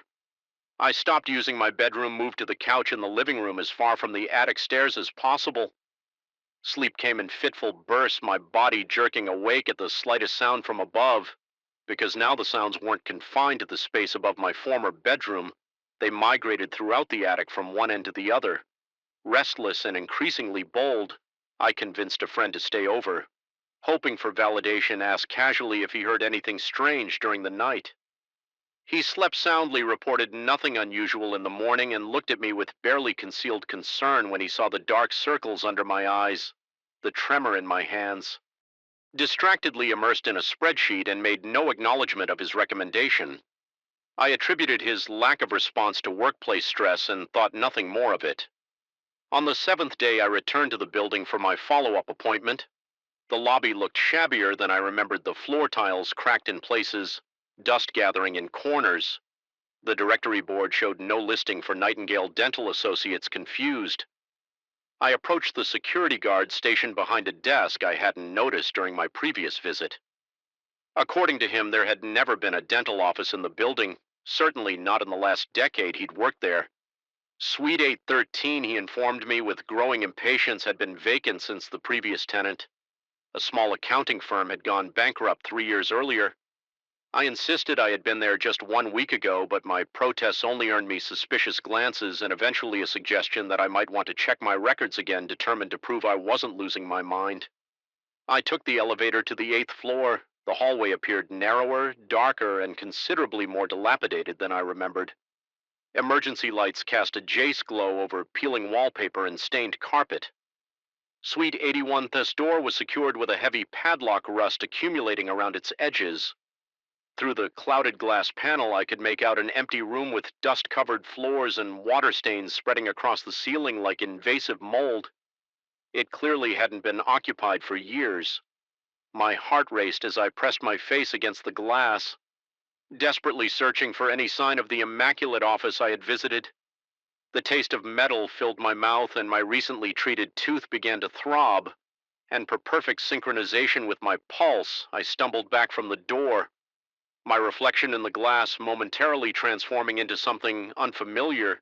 Sharper features, deeper set eyes, a smile that stretched too wide back at work. The next day I confronted Davis about the referral. He looked at me with genuine confusion, then concern. As I described the mysteriously vanished dental office, he swore he had never given me an address, had never recommended at a dentist, and suggested, with the careful tone people use when they fear someone might be unstable, that perhaps I should consider talking to someone professional about my experience. I tried to forget the incident, to rationalize it as some bizarre episode triggered by pain medication or stress, but certain details continued to haunt me. The way the cityscape from the window hadn't matched any possible view from the building's actual height and position, the unnatural coldness of Dr. Nightingale's hands, the peculiar letter head on my aftercare instructions, which I could no longer find, despite tearing apart my apartment in search of them. 3 weeks later, I noticed something when flossing a small hard object lodged in the gum beside my treated tooth using tweezers. I carefully extracted what appeared to be a sliver of metal, no larger than a grain of rice under my bathroom light. It gleamed with an unusual luster, neither silver nor gold, but something in between inscribed with markings too tiny to decipher without magnification. That night I dreamed of Dr. Nightingale standing over me, explaining in his melodic accent that certain patients were selected for special procedures, that my dental anatomy made me an ideal candidate for their experimental work in the dream. He opened his own mouth to reveal teeth modified with the same metallic substance, arranged in patterns that seemed to shift and reconfigure. Even as I stared at them, I woke with a jolt, the familiar numbness spreading across my face in the bathroom mirror. I examined my tooth, now aching dully. The gum around it had receded slightly, revealing what appeared to be a thin line of the same metal embedded at the base of the tooth. I ran my tongue over it, tasting copper and something else, something chemical and foreign. Over the following months, I consulted 3 different dentists. Each examined my tooth and found nothing unusual, just a standard root canal and crown performed with adequate if unremarkable skill. X-rays showed normal bone structure and no foreign objects. One dentist, more patient than the others, gently suggested that phantom sensations following dental work were not uncommon, particularly for patients with anxiety disorders, but I know what I felt, what I still feel when the numbness returns on random nights accompanied. Now by brief bursts of what seem like transmitted thoughts, clinical observations, Dr. Nightingale's voice descriptions of successful integration, mentions of subjects responding well to initial implantation. I've developed new habits. Since then, I avoid dentists entirely. I check and recheck the addresses of any medical professionals before visiting them. I've installed a small ultraviolet light in my bathroom, which I use nightly to examine my tooth, because under that specialized illumination, the crown emanates a faint pulsing glow that no natural material should produce. Sometimes I drive past that building in Haven Brook, parking across the street to watch the 8th floor. Windows, mostly they remain dark, but occasionally briefly always late at night, lights flicker in Suite 813, casting angular shadows that move with unsettling precision. I've never worked up the courage to enter the building during these episodes. Part of me fears finding nothing but that empty, dusty room again. A great G part fears finding Dr. Nightingale waiting for me. Instruments prepared for my next treatment. The small metal object I extracted sits in a glass vial on my nightstand. Sometimes it seems to shift position overnight, though I tell myself this is impossible. Twice I've tried to show it to others, but on both occasions the vial appeared empty when I attempted to display it, only to reveal its contents again when I was alone. Last week I noticed Davis looking at me strangely across the office. When our eyes met, he touched his jaw in exactly the spot where my treated tooth is located, then smiled a smile that stretched slightly too wide, revealing teeth that caught the fluorescent lights with an unnatural gleam. He hasn't acknowledged the gesture since responding with blank confusion when I carefully asked if his dental work had been done locally. I know how this sounds. I understand why no one believes me, but something happened in that dental chair in Suite 813. Something. Beyond conventional explanation, something was placed inside me, or perhaps something was awakened and it remains there still pulsing beneath the artificial crown, sending its signals to recipients. I can only guess at the most terrifying aspect isn't the possibility that I imagined everything. It's the growing certainty that I didn't, and the question of how many others like me are out there carrying these small metallic seeds behind their perfect smiles, waiting for whatever harvest Dr. Nightingale and his associates have planned tonight. My tooth is throbbing again through my bathroom window. I can see the lights of the city and somewhere among them the building in Havenbrook. I wonder if Suite 8113 is illuminated now. If Dr. Nightingale is bending over another patient, installing another piece of his puzzle, I wonder when I'll receive the signal to return. As I poured coffee, I didn't mention the ATT to him. How could I explain that a space too small for human movement somehow contained human footsteps, that boxes sat undisturbed, despite sounds of furniture being dragged, that I was slowly coming undone because of what might be nothing more than the house settling. After 2 weeks, I couldn't stand it anymore. I instead called a padlock on the attic door, not to keep whatever was up there contained, but to prove to myself that nothing was accessing the space. I checked the windows in the attic. All were painted shut, sealed tight. For what looked like decades, no entry point existed except the stairs that night. The sounds were muffled but unmistakable footsteps movement and something new, a rhythmic tapping like fingers drumming impatiently against wood. My skin crawled with each tap, each footfall. My mouth went desert dry, my heart hammering so hard I could feel it in my throat. Morning revealed the padlock intact, undisturbed. But when I ventured up into the attic, cold dread pulled in my stomach. The boxes had been moved, not dramatically, not thrown around or opened, but rearranged in subtle ways. A stack that had been against the north wall now stood 3 feet to the left. Boxes that had been stacked 3 high were now in rows of 2. I told myself I was mistaken. Memory is fallible. Stress distorts perception. I took photos of the attic with my phone before leaving for work, determined to document any future changes. The next morning, the photos didn't match the arrangement I found. Boxes had migrated again. This time, more significantly, one was open. Its contents, old books from the look of it, spilled across the floor. The padlock remained intact, unbroken, unopened. I changed the locks on all exterior doors, checked every window. Twice convinced myself there must be another entrance to the attic. I hadn't discovered some hidden access point that would explain everything rationally. I tapped walls, measured rooms against each other, looking for inconsistencies that might reveal a secret passage. Nothing. A week later came the power outage. One moment I was watching TV, trying to drown out the now constant sounds from above, and the next I was plunged into darkness. The sudden silence was almost as startling as the blackout. No TV, no refrigerator hum, no air conditioning, and for a moment no footsteps from above. I fumbled for my phone, turning on its flashlight. The circuit breaker was in the hallway that led to the attic stairs. I'd been avoiding that hallway after dark, taking the long way around through the kitchen when I needed to use the bathroom at night. Now I had no choice. My breathing came in short, shallow bursts as I made my way down the hall.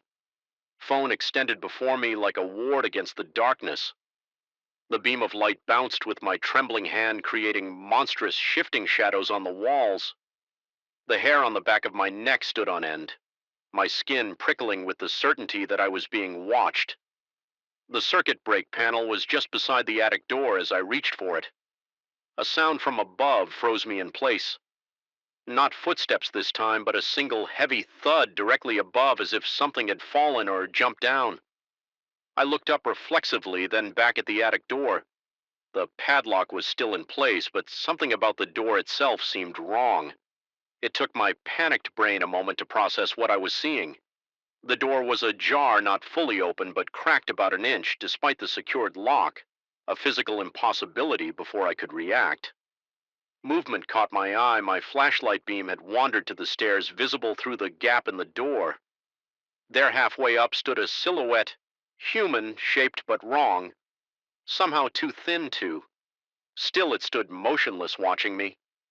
I couldn't make out features, just the outline against the deeper darkness. Beyond, my light seemed to stop at its edges, unable to illuminate details. My lungs seized. My heart stuttered to a stop, then exploded into a frantic rhythm. I couldn't move, couldn't speak, could barely think past the primal terror flooding my system. The figure didn't move either, just watched, waited. The silence stretched between us, heavy with implications I wouldn't process. I blinked, it was gone. Not as if it had moved away. There hadn't been time, and I would have seen it. Retreat up the stairs. It was simply gone between one heartbeat and the next, leaving nothing but empty space where it had stood. I fled, ran out the front door in my bare feet, keys clutched in my shaking hand, and drove to a motel, called in sick to work the next day. Contemplated never returning to the house, but daylight brought forced rationality. I had a lease, Most of my possessions were there. I couldn't afford to break the agreement and find a new place, and maybe just maybe I was experiencing some sort of stress-induced hallucination, sleep deprivation. Does strange things to the mind. I knew that I returned mid-morning. Sunlight streaming through every window I could uncover. The house looked ordinary, unthreatening. The attic door was closed, the padlock secure. No gap, no sign it had ever been ajar. But when I climbed the stairs to check my carefully arranged photo, graphic evidence rendered moot because the attic had been transformed. Every box was open contents strewn across the floor, old clothes books, papers, photographs of people I didn't recognize. Decades of abandoned possessions scattered like the aftermath of a frantic search in the center of the chaos. One item stood out, a small wooden box I hadn't seen before, positioned precisely in the middle of the floor, directly above where my bed had been open. Empty, waiting, I approached it cautiously, the floorboards creaking beneath my weight. The box was old, hand-carved with intricate patterns that made my eyes hurt. If I looked at them too long, inside was a folded piece of paper yellowed with age. My hands shook as I unfolded it, revealing a floor plan of the house. My house drawn in faded ink, but not as it was now. The drawing showed a larger structure with rooms that didn't exist, hallways that led nowhere in the current layout, and notes scribbled in margins in a cramped hand I could barely decipher.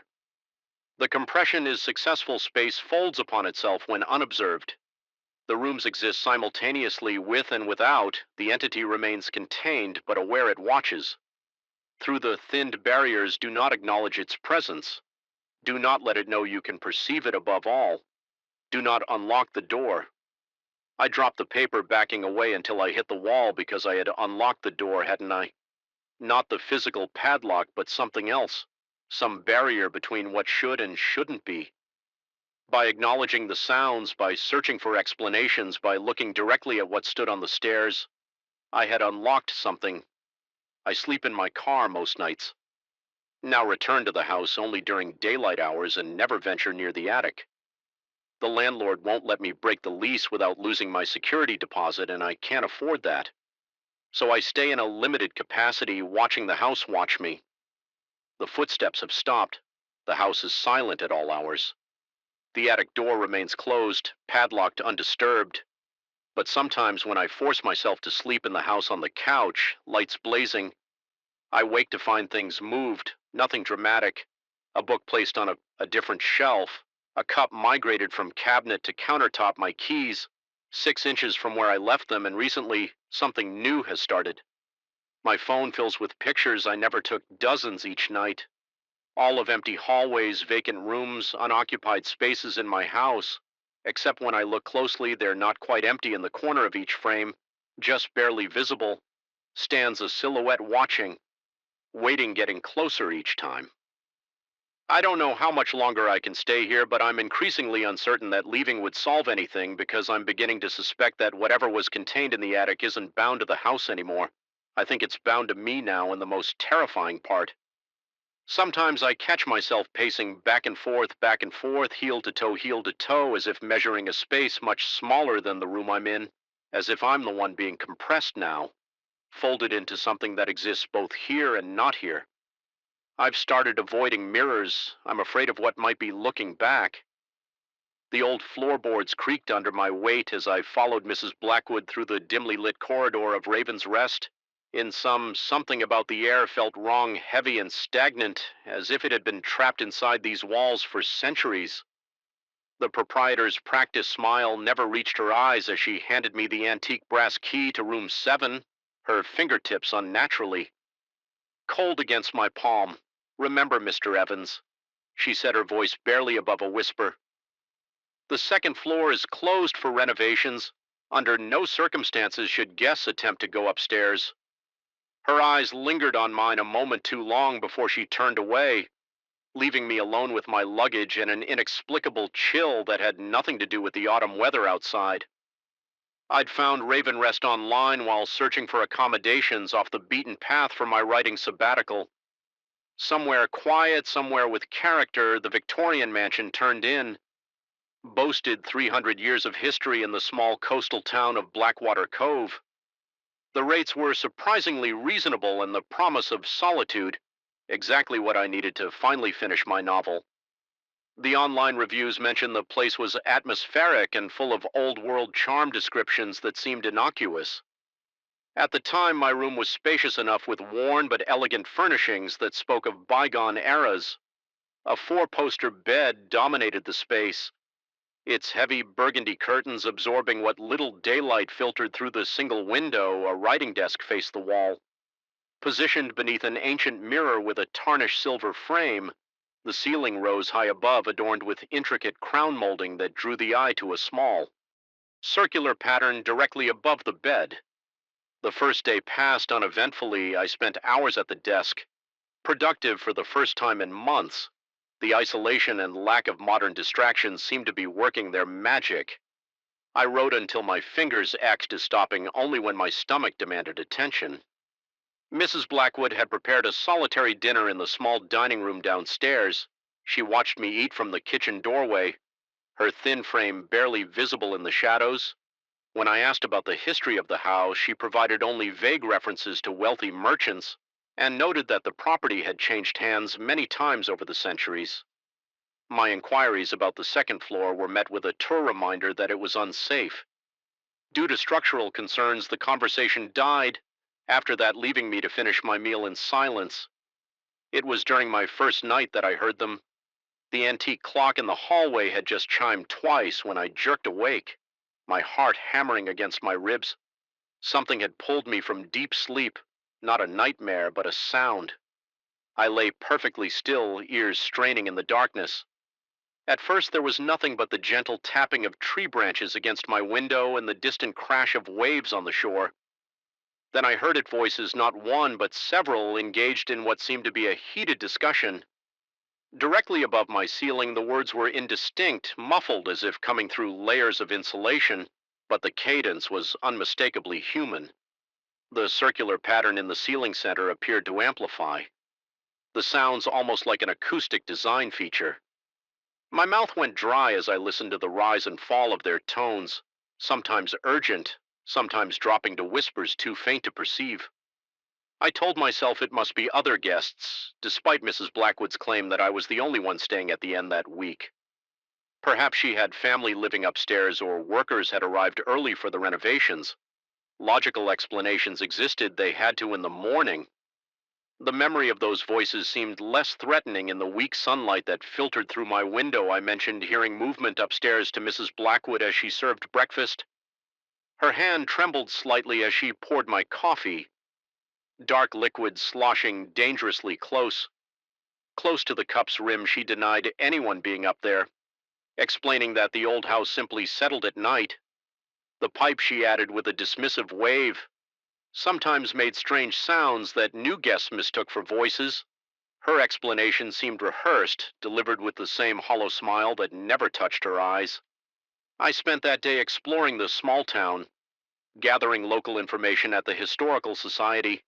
I learned more about Ars Rest than Mrs. Blackwood had shared. The building had originally belonged to a shipping merchant named Elias Blackwood. In the early 1700s, records indicated the upper floor had once housed servants' quarters.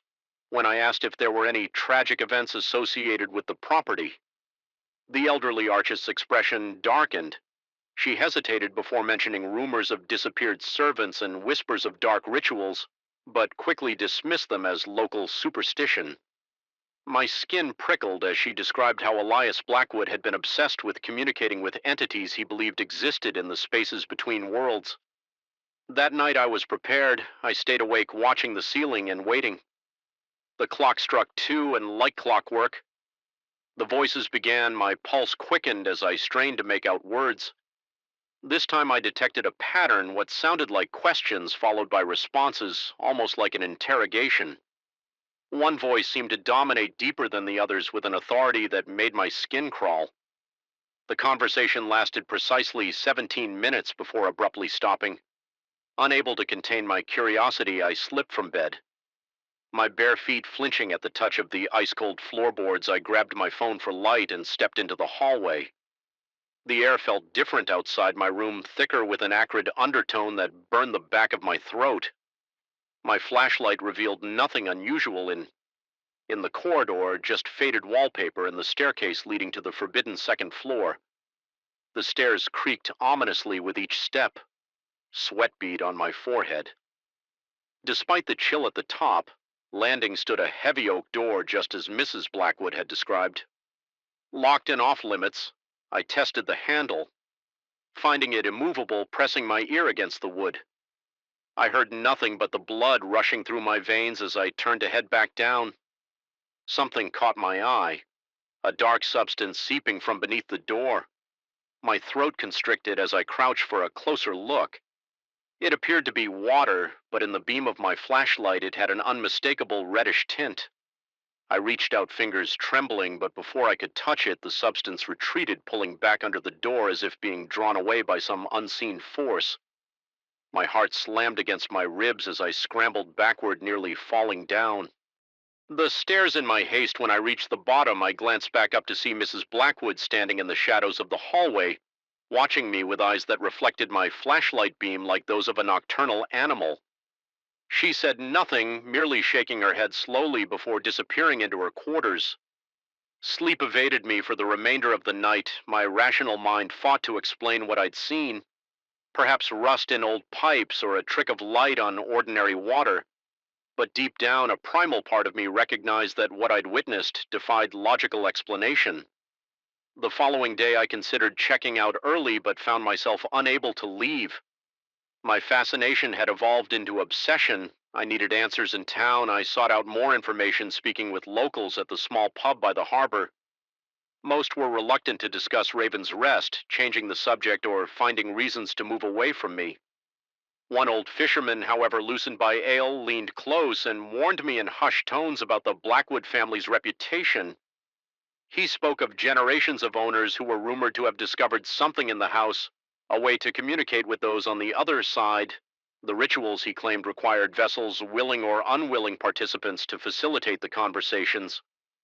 When I asked about Mrs. Blackwood, he grew visibly uncomfortable, muttering that she was the last of her line and tended to get attached to certain guests before I could press for clarification. He made an excuse and left his unfinished drink abandoned on the bar. That night I set an alarm for 1:55 a.m. When it vibrated beneath my pillow, I was already awake. My body tense with anticipation, I'd hidden a small audio recorder above the crown molding, hoping to capture evidence of the voices at exactly 2 a.m. They began again, but this time something was different among the usual indistinct murmurs. I clearly heard my own name spoken not once, but repeatedly woven through the conversation like a refrain. My blood turned to ice water in my veins. The voices grew louder, more distinct, no longer muffled, but crystal clear, as if the ceiling between us had dissolved. The dominant voice issued what sounded like commands, while others responded with reluctant acquiescence. Then came a sharp sound like splitting wood, followed by the unmistakable rhythm of footsteps directly overhead. Slow, deliberate steps that moved from the center of the room toward what would be the door to the second floor. The temperature in my room plummeted. My breath clouded in front of my face as I watched frost patterns form on the mirror. The footsteps stopped, and in the silence that followed, I heard a new sound. The slow turn of a key in a lock, paralyzed with fear. I stared at my room door, expecting it to swing over at any moment. Instead, there came a scraping noise from above, followed by a thud in the hallway outside my room. Something was coming down the stairs. My instincts screamed for me to flee, but my limbs refused to obey. The footsteps reached the bottom of the stairs and paused. Then slowly they approached my door. A shadow appeared in the gap beneath it. Blocking the faint light from the hallway, the brass doorknob turned slowly back and forth. Testing, I had locked it. I was certain I had locked it. Yet the mechanism clicked and the door began to open inward. Cold air rushed into the room, carrying with it the scent of salt water and decay. I finally broke free from my paralysis, scrambling backward until I hit the headboard, my heart threatening to burst from my chest.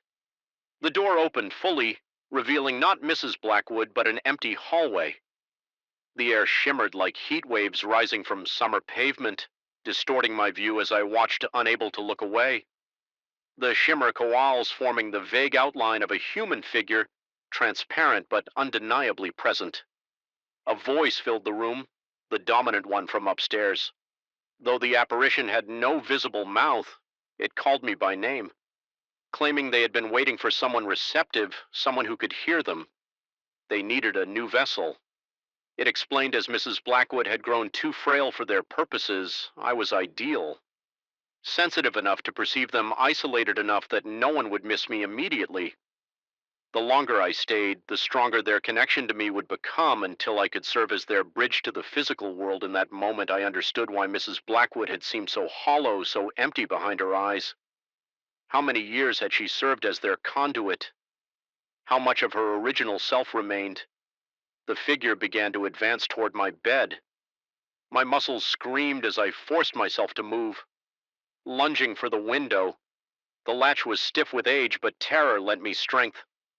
As the cold presence reached the foot of my bed, I finally forced the window open and launched myself through it, caring nothing for the fact that I was on the ground floor but could have been much higher. I hit the damp earth with a jarring impact, rolled to my feet, and ran behind me. Voices called, not just one now, but many a chorus of entreaties and threats that pursued me down the gravel drive. I didn't stop running until I reached the town, collapsing on the steps of the closed gas station. Trembling violently in the night air, I never returned to Raven's Rest for my belongings. I called the local sheriff from a motel 30 meters away, inventing a family emergency to explain my abrupt departure. They retrieved my laptop and clothes, though Mrs. Blackwood reported that my audio recorder couldn't be found. That was 3 months ago. I've moved twice since then, changing states, changing jobs, doing everything possible to put distance between myself and Blackwater Cove. But distance isn't enough every night around 2 a.m. I wake to the sound of whispers, faint, but growing clearer with each passing week. Sometimes in the moments between sleep and wakefulness, I see frost patterns forming on my bedroom mirror. The dreams are the worst vivid scenes where I'm back at Raven's Rest, but I'm not myself anymore. I watch through my own eyes as my body moves of its own accord, walking the halls, speaking words that aren't mine to visitors who look just as I once did. Tired travelers seeking solitude, unaware of what waits for them upstairs. I've started leaving the television on all night.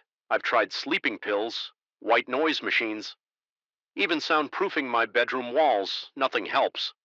They've established a connection just as they said they would, and I fear it's only a matter of time before the whispers become clear enough for me to understand what they're asking of me, before I find myself answering back. And the first time I found the bowl on the roof, I told myself it was just stress-induced forgetfulness. By the 5th time, I knew something else was happening in my new home, something that defied explanation. My hands trembled as I held the ceramic bowl, its intricate blue patterns seeming to shift under the dim hallway light. My late uncle's prized possession shouldn't have been able to migrate through locked doors, and certainly not onto the slanted roof outside my bedroom window. Yet there it was again, positioned precisely where the morning sun would illuminate its glazed surface as if demanding to be noticed. I purchased the Victorian-style home on Blackwood Lane at a price that seemed too good to be true. 3 bedrooms, original hardwood floors, a wraparound porch, and a spacious attic, all for less than comparable properties in the area. The real estate agent mentioned something about the previous owners leaving abruptly, but I was too enchanted by crown molding and bay windows to press for details. Moving from my cramped apartment into this 19th century masterpiece felt like stepping into the life I'd always envisioned for myself. The bowl was the only item I had inherited from Uncle Robert when my parents delivered it. After the reading of his will, they mentioned how odd it was that he'd specifically named me as its recipient, especially since we'd never been particularly close. I remembered seeing it displayed prominently in his study during the few childhood visits I'd made to his remote farmhouse.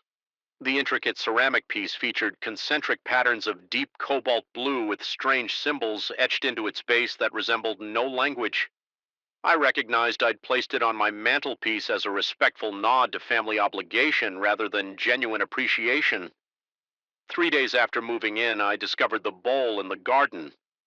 Shed nestled among rusted tools, I distinctly remembered placing it on the mantel the previous evening, assuming I had moved it during my unpacking delirium and forgotten.